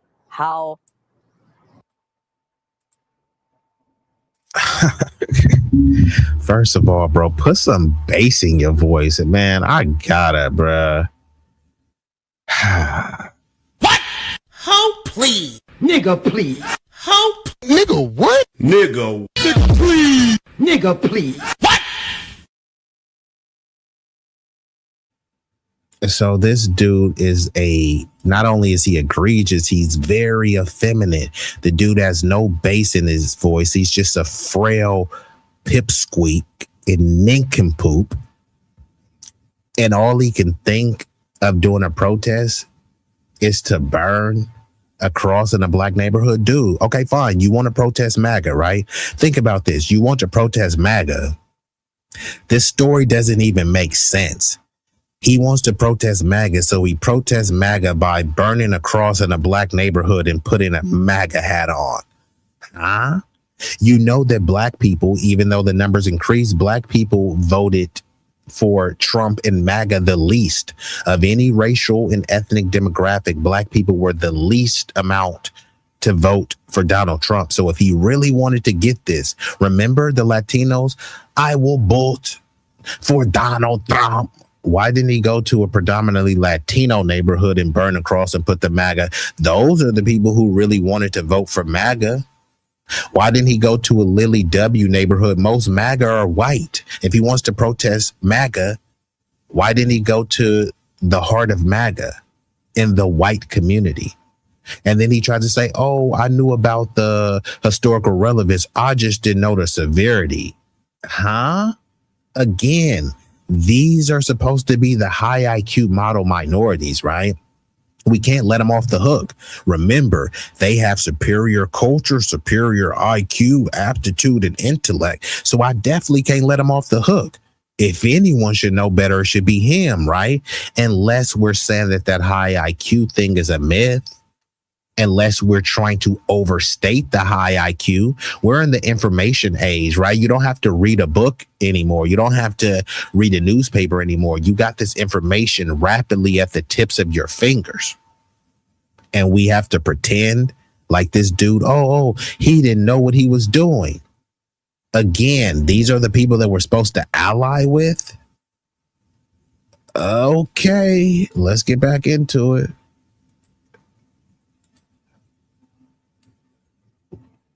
Placed a MAGA hat atop the cross, explaining his motivation was to protest Trump administration injustice, not something racist. How did you land on a burning cross? Just, it came up to my head one day. I wanted to. This new AI tool is a game changer for POD. I wanted to find something that I could do by myself, like no organization, no friends, no. I wanted to find something I can do by myself. Bruh, you doing a lot of stuff by yourself. You're a high IQ model minority. So you're studying by yourself. You're doing your tests by yourself. So of all the high IQ brain thinking power, all he can think of, you know what I'm going to do by myself? I'm going to go burn a cross in a black neighborhood. Huh? This is wild, bruh. And Tutney says Asians have been oppressed and brutalized by whites and other Asians. World War II is a prime example. Exactly. Japanese and Chinese was beefing heavy, and then both of them came over here getting mad at black people. They tried to send Ali to Vietnam. He was like, I ain't going to Nam. Man, them Asians ain't did nothing to me. They didn't call me no nigga. And then when they came over here, they start calling black people nigga. Is this a psyop? Why are they interviewing them? This is what I'm saying. Why are they interviewing, bro? Not only that, they're trying to like humanize, bro. Dude, lock him up. You do the crime, you do the time. Suddenly they want to soft pedal, bro. How many times has a black person may have did a crime to make a statement? No, they just painted him as a thug. And actually, now that I think about it, who raised this dude? Right? They love to talk about fatherless homes. Was this dude raised in a fatherless home? Because see, black people being raised in a fatherless home, we can understand if someone was a miscreant and cutting up in the street. Okay, he grew up in a fatherless home in a rough area around dilapidated buildings and, you know, diminished opportunities, right? But nobody looks at this dude and think that he grew up in a fatherless home. Nobody looks at this dude and thinks that he was poor. So he wasn't poor. He didn't grow up in a fatherless home, right? He's a model minority. He's part of the protected class of the high IQs. But he's behaving like a low IQ lunatic. Okay. When have you ever seen an interview with the hate crime suspect? Did they interview those black people that they erroneously accused of Asian hate? This is what I'm trying to say. Stop Asian hate. Okay. Stop Asian hate against black people. Stop Asian hate that's predominantly done by white people. Guess who came up with the term Kung Flu? Wasn't a black person. Guess who was talking about the China virus? Wasn't the black people. But who did they blame for all of it? Black people. And even a lot of that stuff, because a lot of the stuff they were filming was in New York. A lot of that stuff was melanated immigrants who weren't even foundational black Americans getting into it with Asians. It was immigrant on immigrant crime. But because they had enough melanin, then they tried to push the we all black and black people, we gotta do better. How the fuck I'm gonna do better than some Haitian immigrant that just got here and fought some Chinese dude? Like, what do you want me to do better about that? You know what I mean? But let's get back into it. I did know about this this historical relevance beforehand, but I didn't know the severity, how racially motivated it may seem from what I did.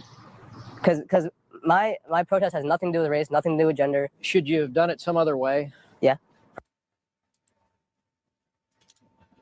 Ah, man. He's saying his protest has nothing to do with race, nothing to do with gender, but he uses symbols that have always had to do with race.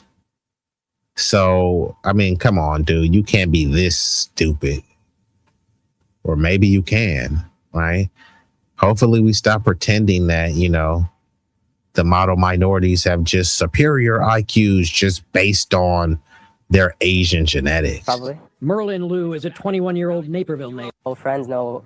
I did know about this this historical relevance beforehand, but I didn't know the severity, how racially motivated it may seem from what I did. Because my protest has nothing to do with race, nothing to do with gender. Should you have done it some other way? Yeah, probably. Merlin Liu is a 21-year-old Naperville native. And Liu rips this forehand shot. That's him playing. So again, what he's saying, yeah, probably, no. Shouldn't it be yes, certainly? So when he's saying probably, like, what do you mean? Like, you would have done it? Like, you don't have regrets? I mean, this interviewer is not going to ask him that because this is the way to humanize him. Like, why are they trying to show him playing tennis, bro? They're trying to show him play tennis. Like, look, he's just a normal guy. He's a 21-year-old kid. No, he's a 21-year-old man. So think about this. Carmelo Anthony was 17. It says it in the name, 17. That means he's a teenager. He's a minor. But no, they treated Carmelo Anthony like he was a grown man. We can't baby him. But somehow this dude is 21 and they're trying to baby him, showing imagery of him playing tennis. What the hell does him playing tennis have to do with him committing a disgusting hate crime? But that's what they're trying to do, is downplay it. No, boys will be boys. No, he shouldn't be defined by that. He just made a mistake. And you gotta, he is an immigrant. So you gotta understand. Like, no, I don't. Tennis at Neuqua Valley High School, where he was graduated in 2022. Last week, Lou sent this scripted video to NBC, claiming responsibility for the cross burning, but saying he had no affiliation with the Ku Klux Klan, apologizing to those who were offended. In the video, he also criticized President Trump. I don't want to wait till his term ends. I don't want to wait until he may or may not get impeached. I want him gone right now. On that video, are you threatening him? No. This is rather pathetic, you know what I mean? So again, he's like, I want Trump gone right now. Why do you want Trump gone? Like, I really don't get it. Like, Trump is not doing anything to Asian people. He's not saying anything about Asian people, right? So he wants Trump gone, but for what? He won't even coherently say that he wants Trump gone. Now, I'm not a fan, a supporter of Trump. Didn't vote for him. Didn't vote for Biden. Didn't vote for Kamala. Didn't vote for Obama, right? All of these people are the same. You know what I mean? All of them are horrible, but I guess it's just varying degrees of how horrible they are. And that's up for individual interpretation, right? But let's just concede hypothetically and facetiously and just go and say that, hey, we understand what he was doing. We understand that he was trying to protest MAGA and Trump. What was that protest actually going to accomplish? Ooh, someone burned a cross. So now what? Trump should be scared? Really think about this. Trump was allegedly survived multiple assassination attempts, right? And that didn't change him. That didn't change his bigotry. That didn't change his buffoonery. But somehow burning a cross in a black neighborhood with the MAGA hat on it is somehow going to resonate with Trump, somehow going to what? Influence Trump to do what? What's the policy demand? Like, let's just say Trump was shook. Oh man, some was burning hate crimes, right? You know what I mean? Some was really sending a message. What is this dude expecting Trump to do? You know what I mean? He's not going to resign. This is his last term. So this story doesn't make any sense. He burned a cross in a black neighborhood to protest Trump, but there's no clear policy demand. There's no clear conclusion of what this protest was supposed to produce. All this produced was some bigotry and hate crime. I think this dude tried to flip this story later. He just wanted to do a hate crime against black people and then try to pretend like he's protesting Trump. Go protest Trump in MAGA land, which is in predominantly lily white neighborhoods. You say that you think that he should be brought to an end. I said he deserves to stand trial to the American people. Some paraphrase, I guess. But I think you use the word end. That's what I mean by end. I mean by end, I don't mean like a civil war. If that is the imagery that you're trying to imagine. Lou says he built this cross after carrying wooden slats from his near West Side apartment to Grant Park last Tuesday afternoon. He showed the red ball cap that he put on the top beam and used lighter fluid and toilet paper to get it all going. I put a red hat to signify the MAGA hat, the Make America Great Again hat. So that was, yeah, that's what I tied on top. So that's not visible in the one video that was taken by a motorist. Lou says he was protesting what he calls.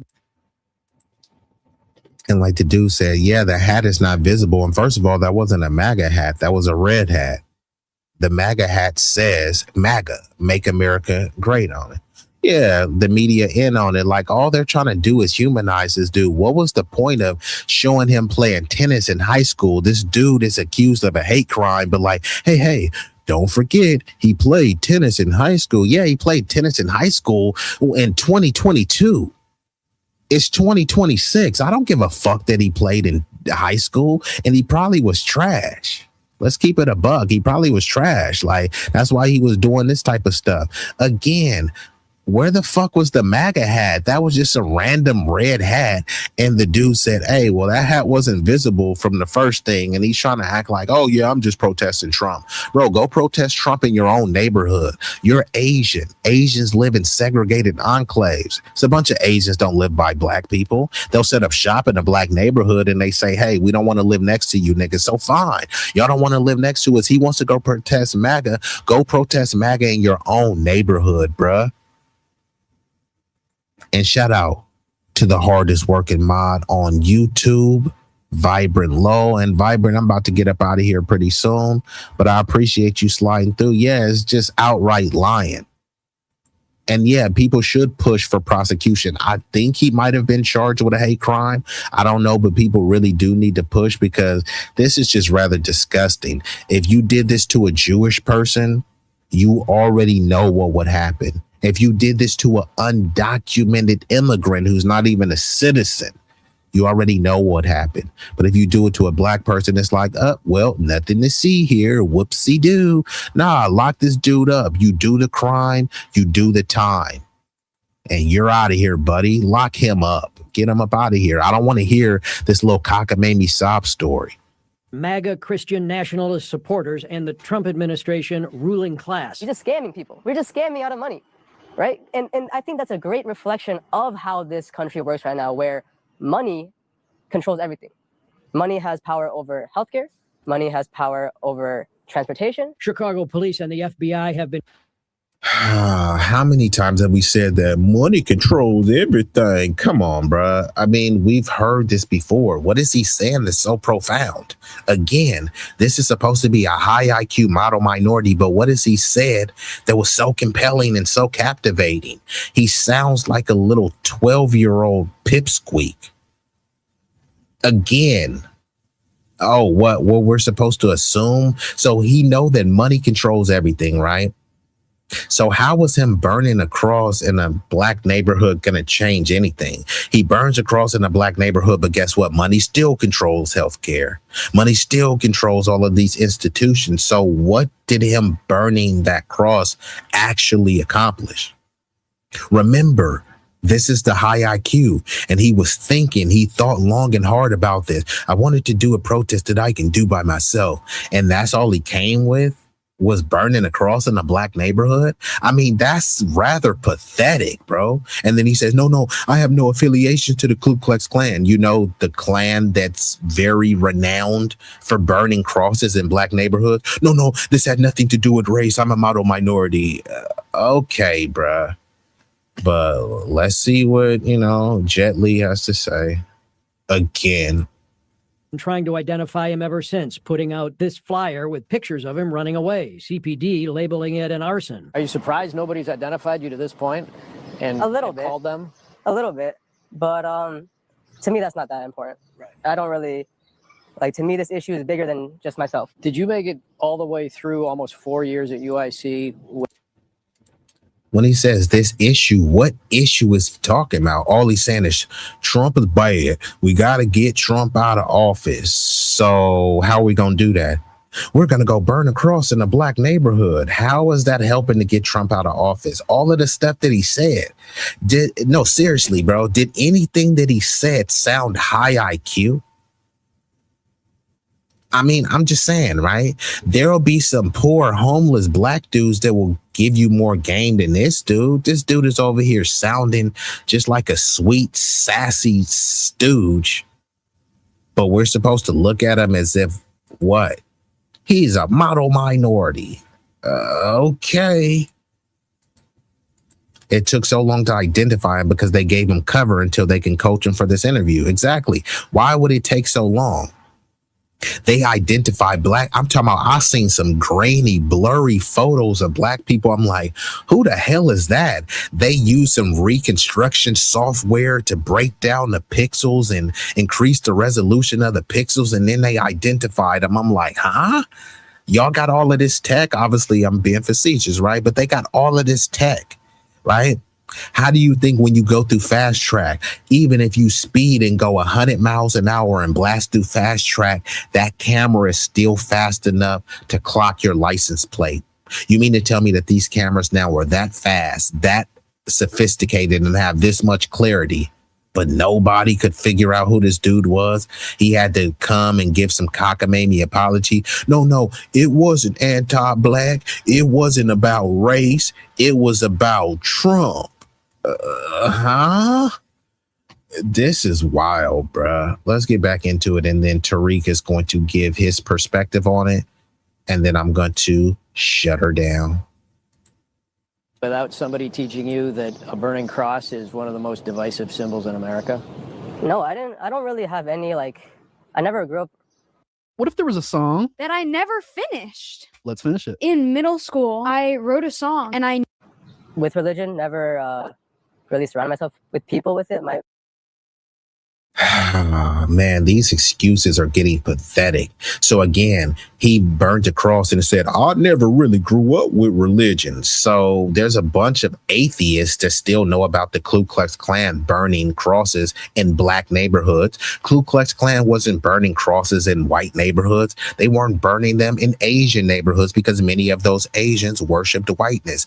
They not only kissed the booty of white people, they spread the cheeks and licked the crack up and down and all around.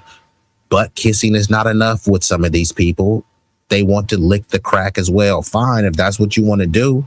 Just don't try to drag us down and disparage us just because you want to worship white booty hole. But again, this dude is over here pretending I had no idea. It's like, bro, sounds like you're kind of a low IQ individual, and that's okay because you can work on your IQ, but just stop pretending like these people are so smart. Is he pretending, or is he just pretending that he's not a bigot, right? Because this is the information age. It doesn't matter if you don't know. Within a push of a button, 30 seconds, you'll at least have some insight into anything that you don't know. And all you have to do is type in cross burnings black. You don't even have to type in anything else. And I'm actually going to type it in and we'll see what it comes up with. But he's pretending, oh no, I'm just not religion. I had no idea. You don't have to be religious to know about the bigotry of the Ku Klux Klan. Police and the FBI have been trying to identify him ever since, putting out this flyer with pictures of him running away. CPD labeling it an arson. Are you surprised nobody's identified you to this point and called them? A little bit, but to me, that's not that important. Right. I don't really, to me, this issue is bigger than just myself. Did you make it all the way through almost 4 years at UIC without somebody teaching you that a burning cross is one of the most divisive symbols in America? No, I didn't. I don't really have any, I never grew up with religion, never really surrounded myself with people with it. My childhood friends, I remember them going to, confirmation and stuff like that, but no, it's a symbol of the Ku Klux Klan. I mean, that really is where it started. Nobody ever taught you that. You never read it in a history book. Nobody. No, I just saw the Wikipedia page with the movie with the I think it's called Under One Nation or something like that. The Birth of a Nation is a famous 1915 silent film that romanticized the KKK and showed a cross burning. Was it a hate crime? No, for sure not. In no way possible was that a hate crime. I do understand why it was interpreted that way, and I apologize for that. But no, the intent was not there. All right, what's up, man? We're in the building. We are in the building, ladies and gentlemen. Round of applause. We're talking about there was a cross that was burned downtown Chicago. They had a photo of the suspect, which was an Asian guy, and they finally caught the guy. They finally caught this Asian.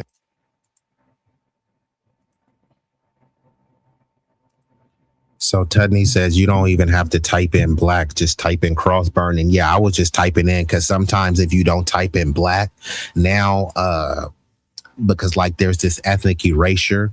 So now they try to pretend like everybody went through what we went through. So now sometimes when you even type in black, they'll try to be like, hey, look what the Ku Klux Klan did to people of color. You know what I mean? So they been starting to do that. Like I've been seeing articles where they talk about the people of color in the civil rights movement, and people of color were lynched. And it's like, come on, bruh. You even got some Latinos lying about Jim Crow and talking about Juan Crow. There was no Juan Crow because there wasn't just a influx of just various Latinos into a certain point, right? But the most predominant group of Latinos were Mexicans, and Mexicans fought to be legally classified as white. Just like there's multiple ethnicities, how there's going to be a new one in 2030 that's called MENA, Middle Eastern North African. There was going to have a Mexican box on there, and Mexicans collectively fought and said, hell to the no. You can't give us our own box. We're white. We're going to check the white box because, again, there's no race called Mexican. And if you look at LULAC, the largest Latino American civil rights organization, even on their website today, they talk about how they're proud to have fought in court to be legally classified as white. Even that case that they try to pretend like it was a civil rights case, and they were talking about, hey, we fought to help end discrimination and segregation. They fought because the whites were saying, hey, y'all not like us. Hey, y'all can be Caucasian, but you can't be white. And if you are white, there's levels to the whiteness, right? There's hierarchies of whiteness. Yeah, you're white, but you ain't white. You know what I mean? So that's all they were fighting for. They were fighting to say, hey, y'all need to stop segregating us because we're white just like y'all. And the whites were saying, no, you're not. And even if you are white, you ain't Anglo. So even if you are white, we are a premium version of whiteness. So that's all that case was, to like, hey, don't treat us like the niggas because we're not black. Treat us like honorary whites because we actually are white. That's what those cases were about. And now people want to try to pretend like they didn't fight to be white. And now you're supposed to call them a person of color. But what color, right? Brown. The black and brown. But many of those people don't even identify as brown. So why are you calling them brown when they don't identify as brown? Most foundational black Americans' skin is brown. Most foundational black American skin is copper colored. We are the brown ones. We are the yellow ones. We are the red ones, right? So again, what color are these other people? What yellow Asians do you know? There's a bunch of yellow, red bone black people that you know, but what yellow Asians do you know? How many brown Latinos do you know? Yeah, you know some, but those some that you know don't even identify as brown. They identify by their nation.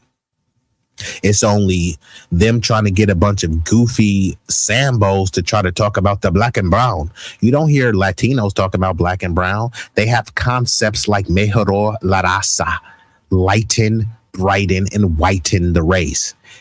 It don't say brown the race. It says whiten the race. So how are we going to have a coalition with some black and brown when the brown is trying to be white? And many of the browns actually racially are white. So again, how are they people of color again? Donald Trump, they call him the orange man, even though he's white. So Donald Trump, a orange white man, is darker than many of these Asians. But I'm supposed to call them people of color, even though there's some white people that are darker than them. They got these lily white K-pop people, and they say, yeah, they're Korean, so they're Asian. So that means they're people of color because Asians are people of color. No one thinks a pale-skinned Korean is a person of color. And fine, if you do think that they are, what color are they?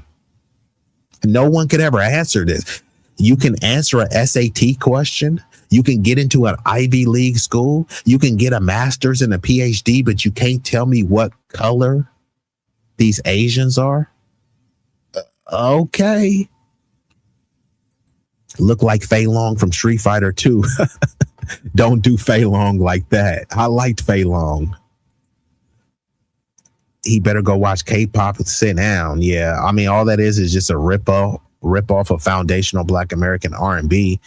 It can't be clearer that he's a liar. I can tell you exactly how this incident started. A group of Asians, or Asian whites and Hispanic, sat around talking about us. One said, bro, we should burn a cross.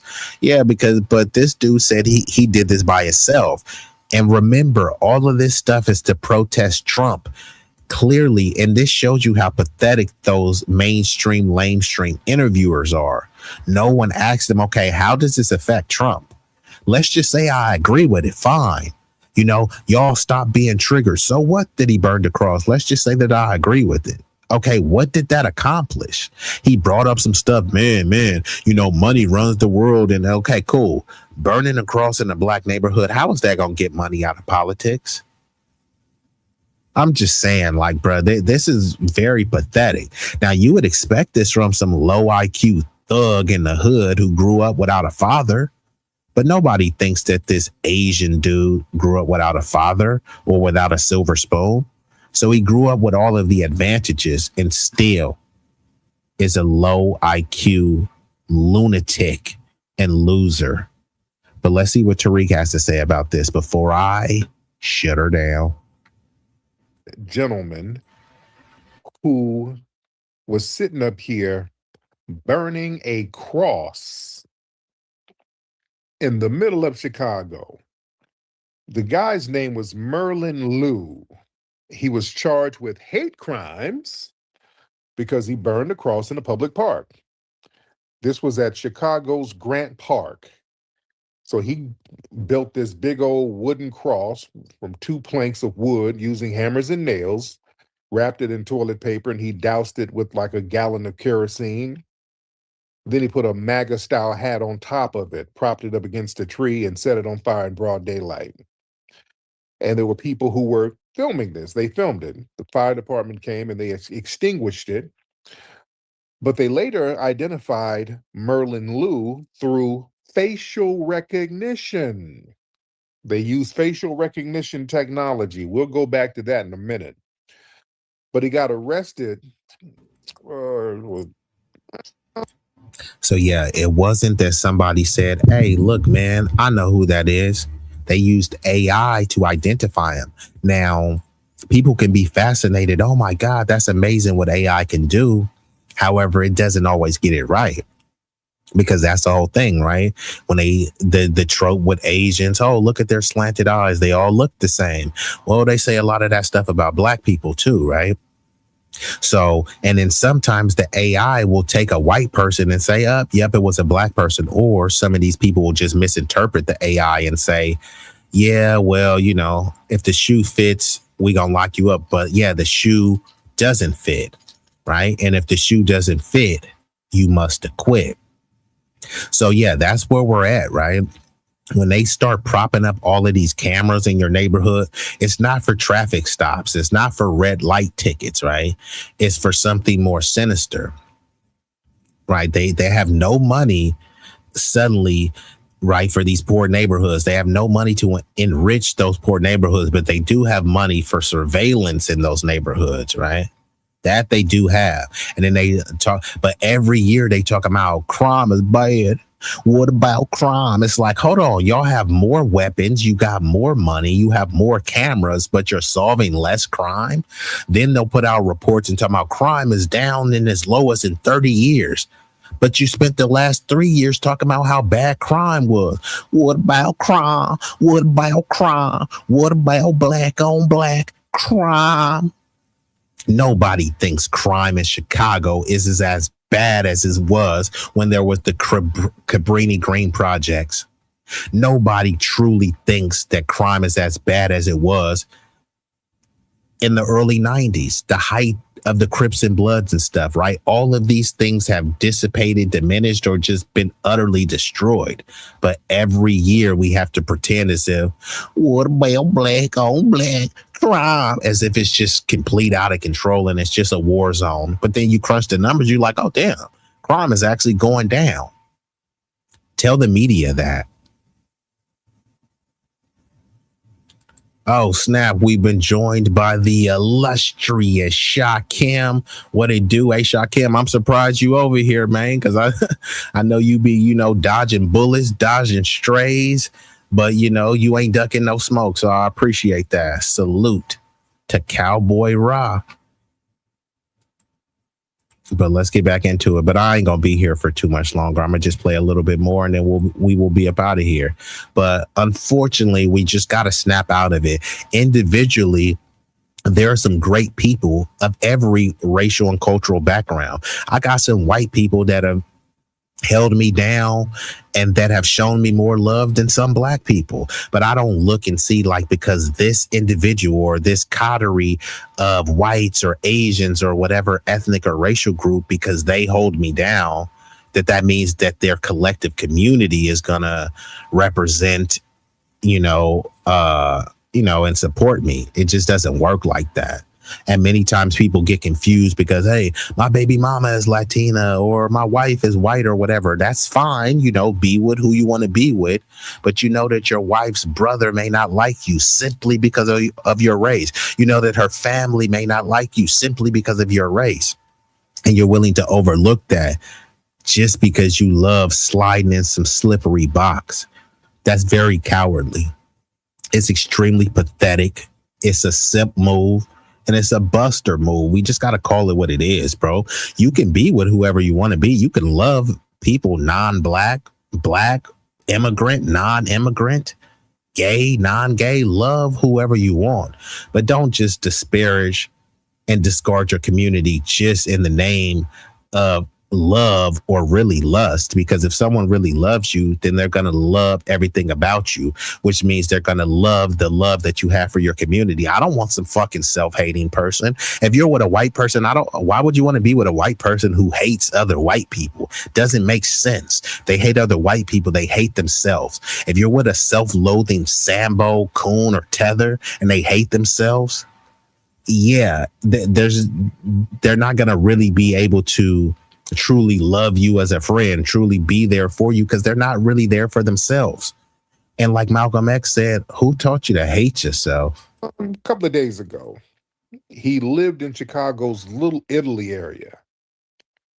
And he admitted that he built and burned the cross.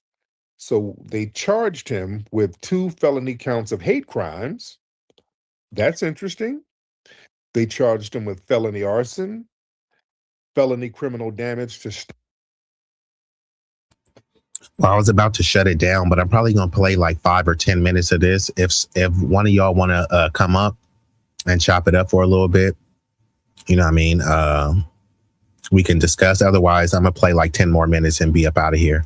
But I do appreciate y'all. But let me get to the chat. Shakim says conditional love versus unconditional love. And this is what I'm talking about, right? Do people really even know the difference? And is it really love? And like Tina said, what's love got to do with it? Like, I think people really need to distinguish and decipher between love and lust. A lot of times people lust people and they try to frame it as love.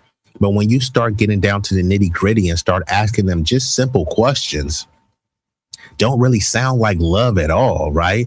Is that love? Is that infatuation? Or is it just a low self-esteem? Because sometimes people don't love themselves. So they want to be around people just so they don't have to be lonely. Is that really love or is that loneliness? So you do have to unpack. Is it love? Is it lust? Is it loneliness? Right? Because I knew plenty of people. It's kind of the same concept of a homosexual, right? They may be with somebody because they need a place to stay. Now, maybe they do really love that person, but are they there because they love that person, or are they there because they love that that person is providing them a place to stay? And sometimes it happens like that in relationships. Are you there because you love this person, or are you there because you love that this person fills that void of loneliness? You don't have to be lonely because this person is around. But do you truly love them, or you love what they're doing for you, or how they make you feel in certain instances, right?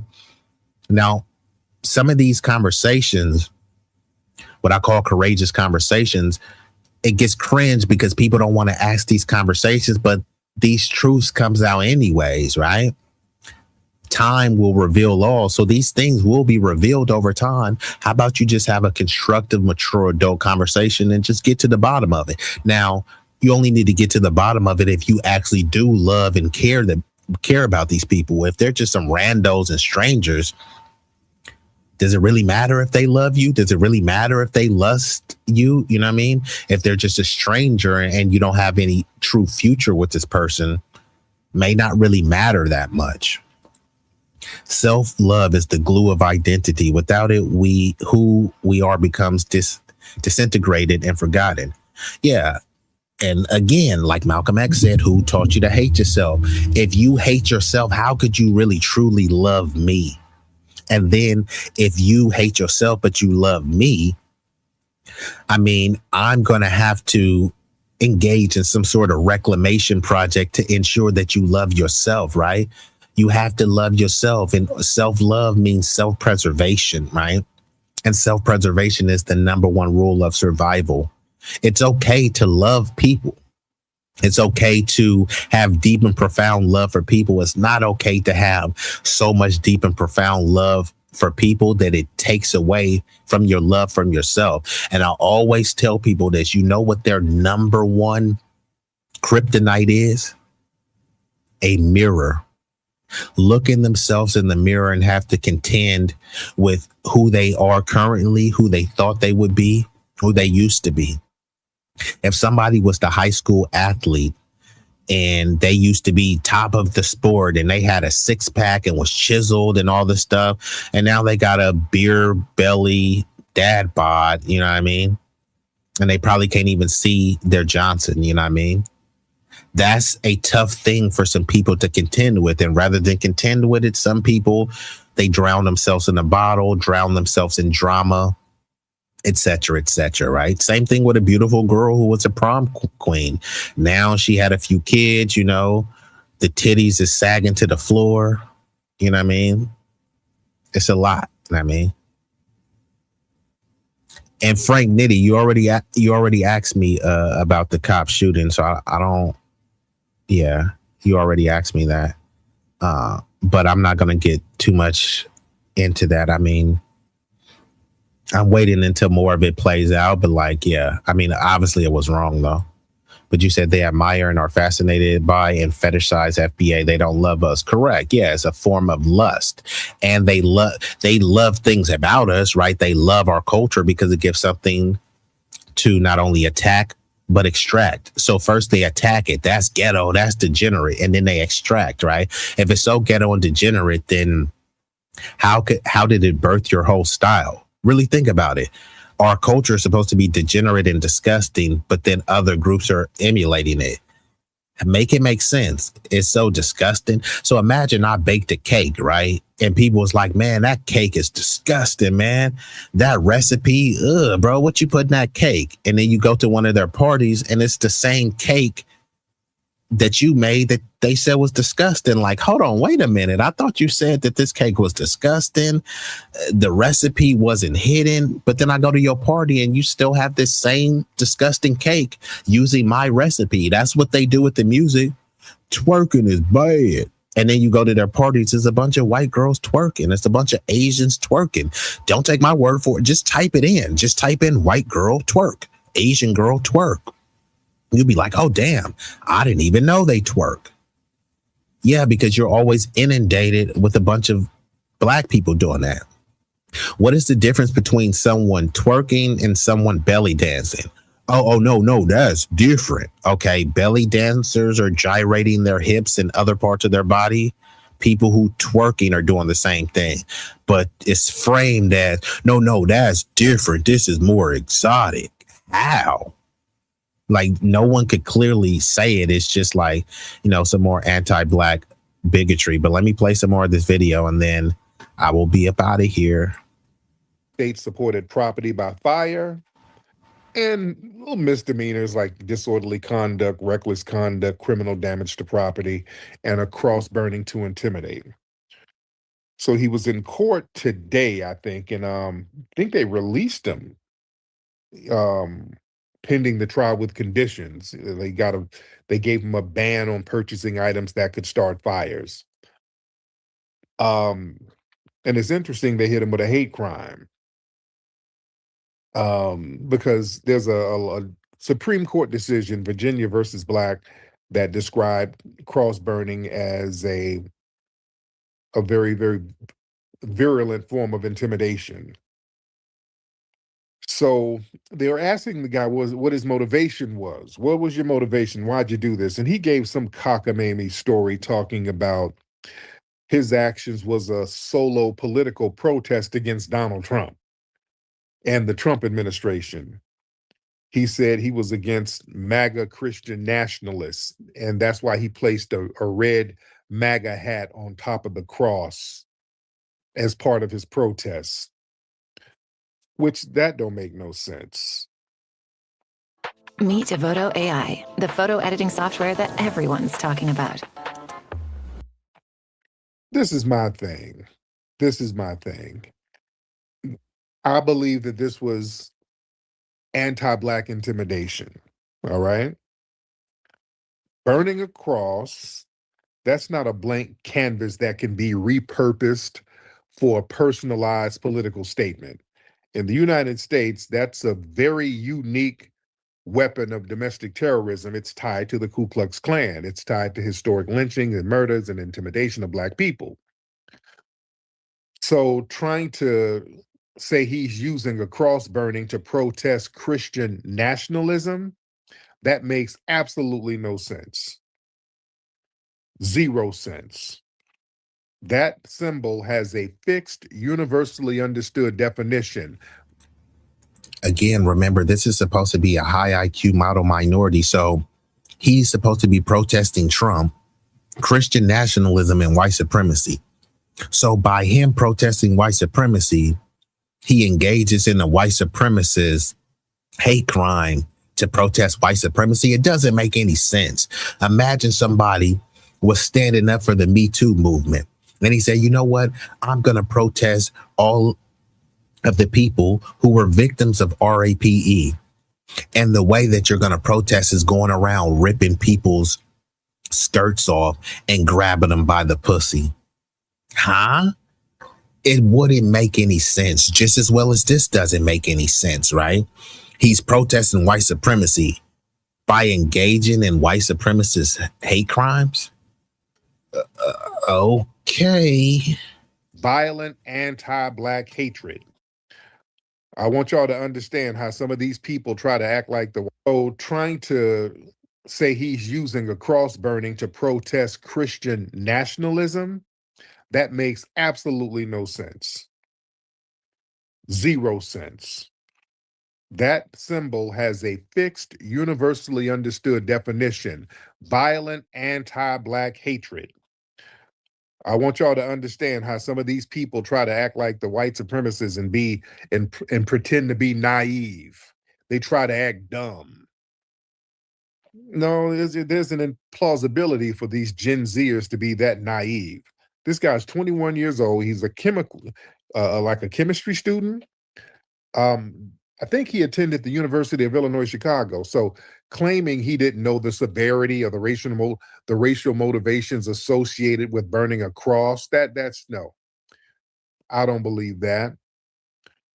In the modern information age, the cultural footprint of burning a cross, that's taught in basic grade school history. That's depicted in countless films. That is universally recognized as the ultimate hate symbol. So trying to feign ignorance, that's a tactic by bad actors who try to test boundaries. They try to provoke outrage and then try to retreat behind this shield of youthful incompetence that they don't know any better. And all of that putting a MAGA hat on the cross, that literally makes no damn sense whatsoever. Talking about he was trying to target Donald Trump's base, using a premier hate symbol of white supremacy to protest a white conservative. Symbolically, that makes 0 sense, ladies and gentlemen. If anything, combining a MAGA hat with a cross burning, that's not a protest against the political right. That's like an endorsement of it. You're endorsing that. They try to play dumb.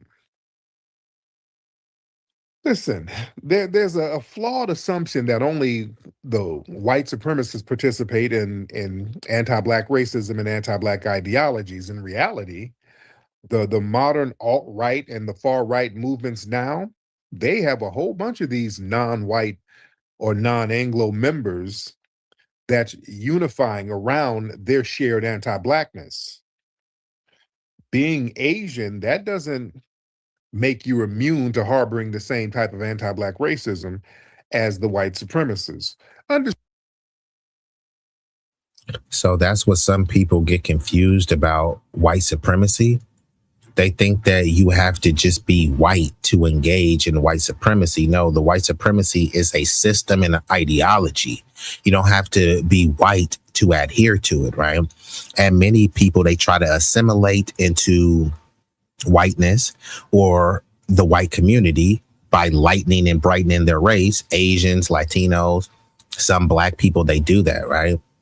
But you'll never truly be accepted. So when people hear the term white supremacist, they try to get funny and like, Vivek Ramaswamy, hey, I got called a white supremacist. Yeah, you got called a white supremacist based on your mentality.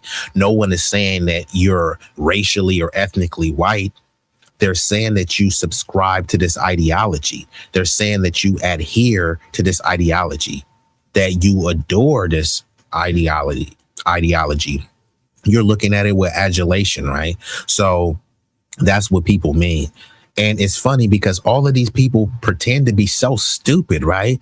This dude is a chemist, right? Or at least he went to school for chemistry, right? You know the type of classes and courses you have to pass to be proficient in chemistry. So he can figure all this stuff out. He just can't figure out that burning a cross in a black neighborhood is racist, right? They just can't figure out the nuances of white supremacy. But again, these people are the high IQs. What does it matter how high your IQ is and how good you tested on a score if you're so stupid that you don't know about the historical atrocities of hatred and anti-black vitriol in this country? Who cares about how good you did on a test, right? It was black people getting lynched, but hey, Asians got good test scores, right? It just doesn't make any sense. Black people are mass incarcerated, but hey, Asian people are getting into Harvard. Okay. Stand with the whole alt-right and all these white supremacist groups. Remember, man, these guys, anti-black racism and anti-black ideologies. In reality, the modern alt-right and the far-right movements now, they have a whole bunch of these non-white or non-Anglo members that's unifying around their shared anti-blackness. Being Asian, that doesn't make you immune to harboring the same type of anti-black racism as the white supremacists. Understand with the whole alt-right and all these white supremacist groups, remember, man, these guys, a lot of Asians align themselves with them. You look at some of these, look at Ian Miles Chong, that Asian wannabe white supremacist who lives in Malaysia, who's always clicked in with these people spewing anti-black racism. Andy Nungo, remember him? He's an Asian conservative, quote unquote, influencer who's always spewing anti-black gibberish. Remember that little big waterhead Asian woman, Tila Tequila, that reality chick who was on MTV at one point? When her look started to go to hell, which it wasn't that much to begin with, when she started falling off, she started aligning herself with neo-Nazis. Y'all remember her? And that Tila Tequila chick, she had like a black boyfriend. Of course, she used to be getting soul pole. She was getting her guts beat in by black celebs, black football players. But once her money dried up, her looks You know, she hit the wall, then suddenly she became an anti-black bigot. Nah, she was always anti-black. But what happens is some of the brothers, you know what I mean? And that happens with the sisters too, but I'm gonna just only speak on the brothers, right? Because, you know, they let some non-black person suck on their penis, or because some non-black person allows them to penetrate various orifices, then they think that, oh, okay, cool, there's no racism, or they really love me, right? No. Even remember it. I'm not comparing this to slavery, but I'm just talking about the mentality, right?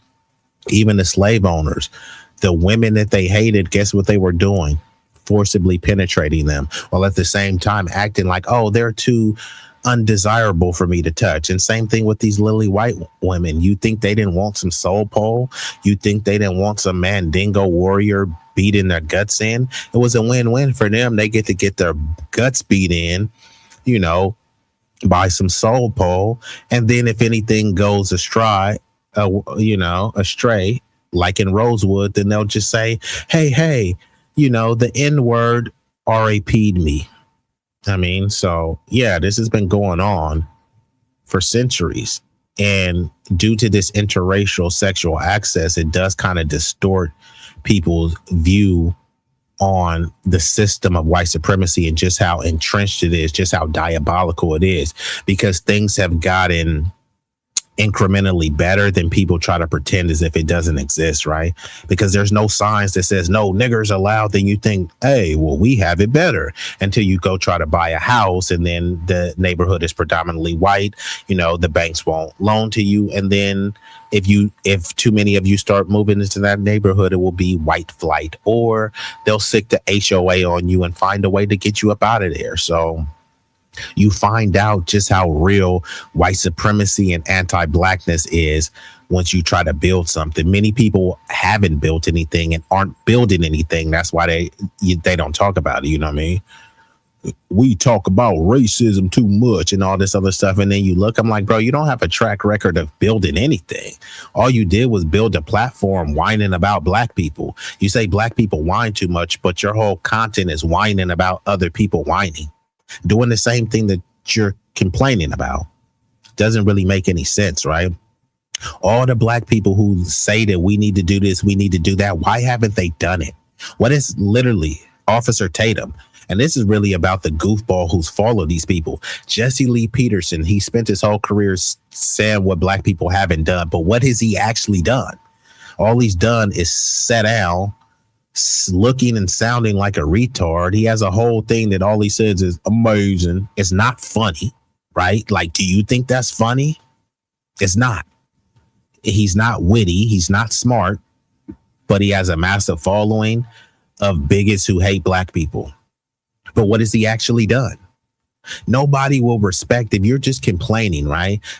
Just take the context of anything else, right? If somebody is complaining about a local football team, this team sucks, and they need to do this, and this team sucks. Okay, cool, bro. What have you done to help improve that team? Oh, nothing. I've just complained about how bad the team is. I mean, what is there to respect about that, right? There's other people who are putting blood, sweat, and tears to change the conditions, and there's other people on the sideline just whining. Who would you respect? A coach that's actually on the field trying to change the conditions, or someone in the stand saying this team is bad? Oh, you should have thrown it. You should have passed it. This team is bad. This team is bad. Like, bro, have you ever played? No. Could you play right now? No. Have you ever played in the past? No. Will you play in the future? No. Do you have any solutions? No.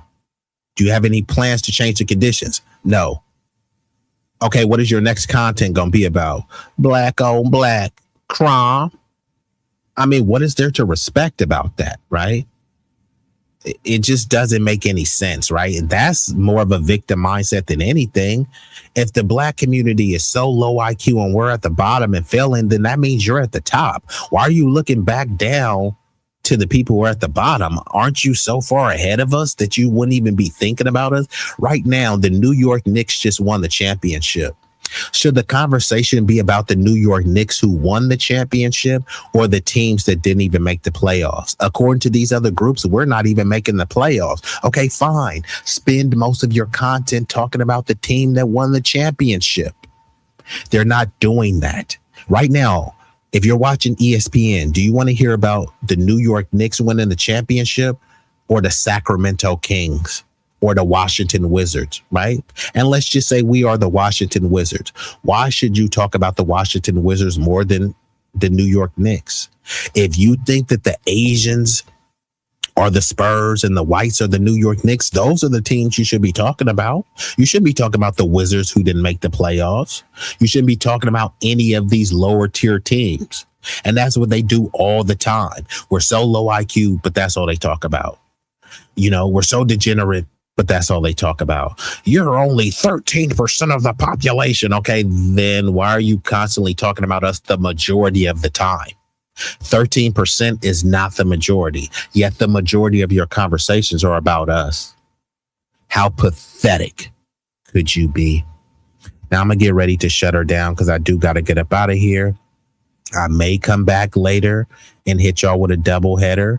This all depends on, you know, the reaction to this stream.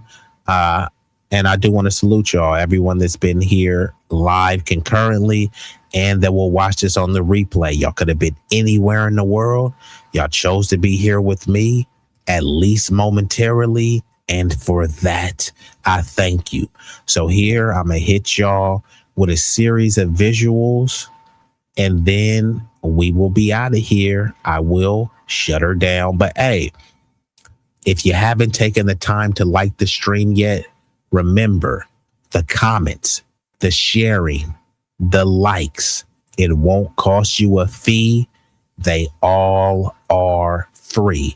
Now, if you're feeling generous and you're willing to forego that Frappuccino or some Taco Bell or some McDonald's, and you want to hit your boy with a financial contribution, you can hit me on the Cash App now. It's okay. If you're unable and unwilling, you can support me freely. But if you want to, be a standout supporter. If you haven't hit the like button, go ahead and smash that. If you're feeling generous, then you can hit the Cash App, $Easy Stack. It's easy to remember. All them donations that you contribute make it feel like it's the 25th of December. Hit the Cash App. It's preferred over Super Chat because YouTube takes 30% off the top, and that's stupid whack. So if you want to see growth and watch the content get greater, send a Cash App to B-Eazy Dat Dude. Bam. So you can hit the boy on the Cash App. Now, I do have the other ones like PayPal, Venmo, etc. But Cash App is the easiest one for me. But, I can accept them on those other platforms too. So right now, the series of visuals, and I will be shutting her down without further ado. Yeah. Hey.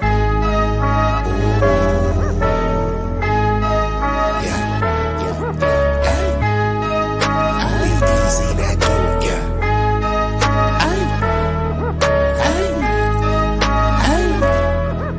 Shit so hot it's burning up. Just go ahead and turn this up. I bring the pain like an aftermath of a car wreck. It's a lot of niggas that say they real. To me, that shit is far-fetched. Them cats is pussy. They really is on some feminine stuff. I ride up on them with the 40 ounces. It's the definition of adrenaline rush. What it do is sweet like cinnamon puffer. My niggas is rough like Willow Pass. Grew about on Mary Mac, but I used to hang on Willow Pass. These birds that I roll with, outcasts and misfits. Better zip lips so you get hit when the fifth spit. Flat line in your Fitbit. Trap habits is black magic, no voodoo. Get the bands like Goku for the cocaine to go cuckoo. Most these niggas is foo-foo, so I'm shitting on them like doo-doo. I can't fuck with y'all like tofu. I'm just saying, man, like Goku. Bad bitches at the house with me watching Netflix or Roku. Fuck them both at the same time, and I swear to God it was so cool. Street legend, real boss, I call shots cause I'm still saucy. I know some G's to the bike crack on Chirac and then fly back out the mill. When they hear me flow, they say I be burning up, burning up. Cookies to the draw is what we burning up, burning up. What you ain't know, oh, we burning up, burning up. This shit so hot, it's burning up. Just go ahead and turn this up. When you hit these flows, I be burning up, burning up. Cookies to the draw is what we burning up, burning up. What you ain't know, oh, we burning up, burning up. This shit so hot, it's burning up. Just go ahead and turn this up.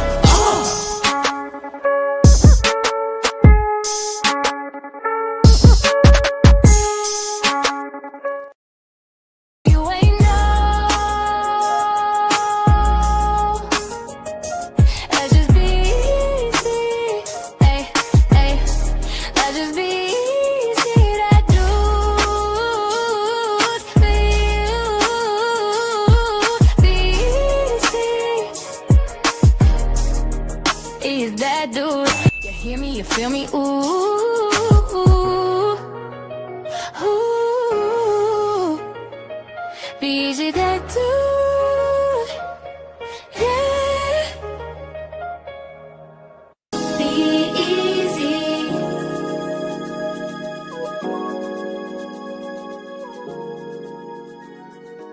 Ay, we all like B-Eazy. Nah, matter of fact, we love B-Eazy. Believe me, he really that dude. So B-Eazy, tell me how it feel. Ooh, tell me how it feel to be real, to be really that dude. B-Eazy that dude. B-Eazy Dat Dude, boy, stop playing. You know you that dude and been that dude. Back in the day, he was that dude. Fast forward to today, he's still that dude. Yup, that dude. You can see as clear as day that he here to stay. Either get with the program or move out the way. Ooh. B-Eazy Dat Dude, he back with another one. B-Eazy, he is that dude. Ooh, he is that dude. That dude, B-Eazy, he is the one that you can call so he can get the job done. He about to reign supreme if you thought his run would soon end. He just getting started though, so go ahead and tune in. B-Eazy, he is that dude. Ooh, ooh, ooh, ooh, he is that dude.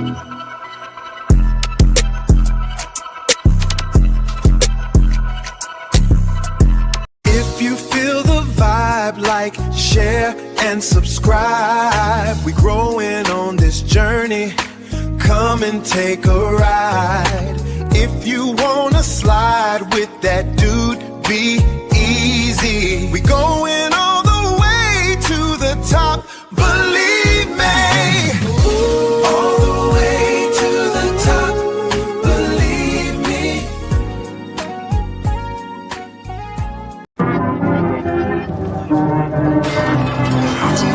Are you not entertained? Are you not entertained? Is this not why you are here? Follow. Be easy. You know you want to. Well, we're waiting.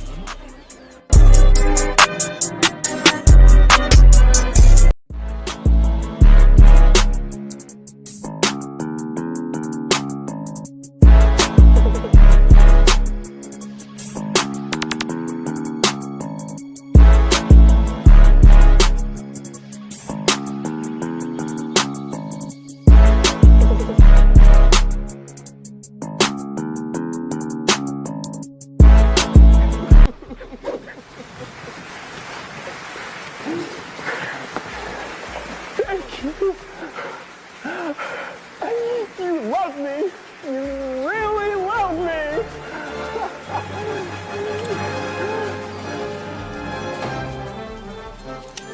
You're not going anywhere.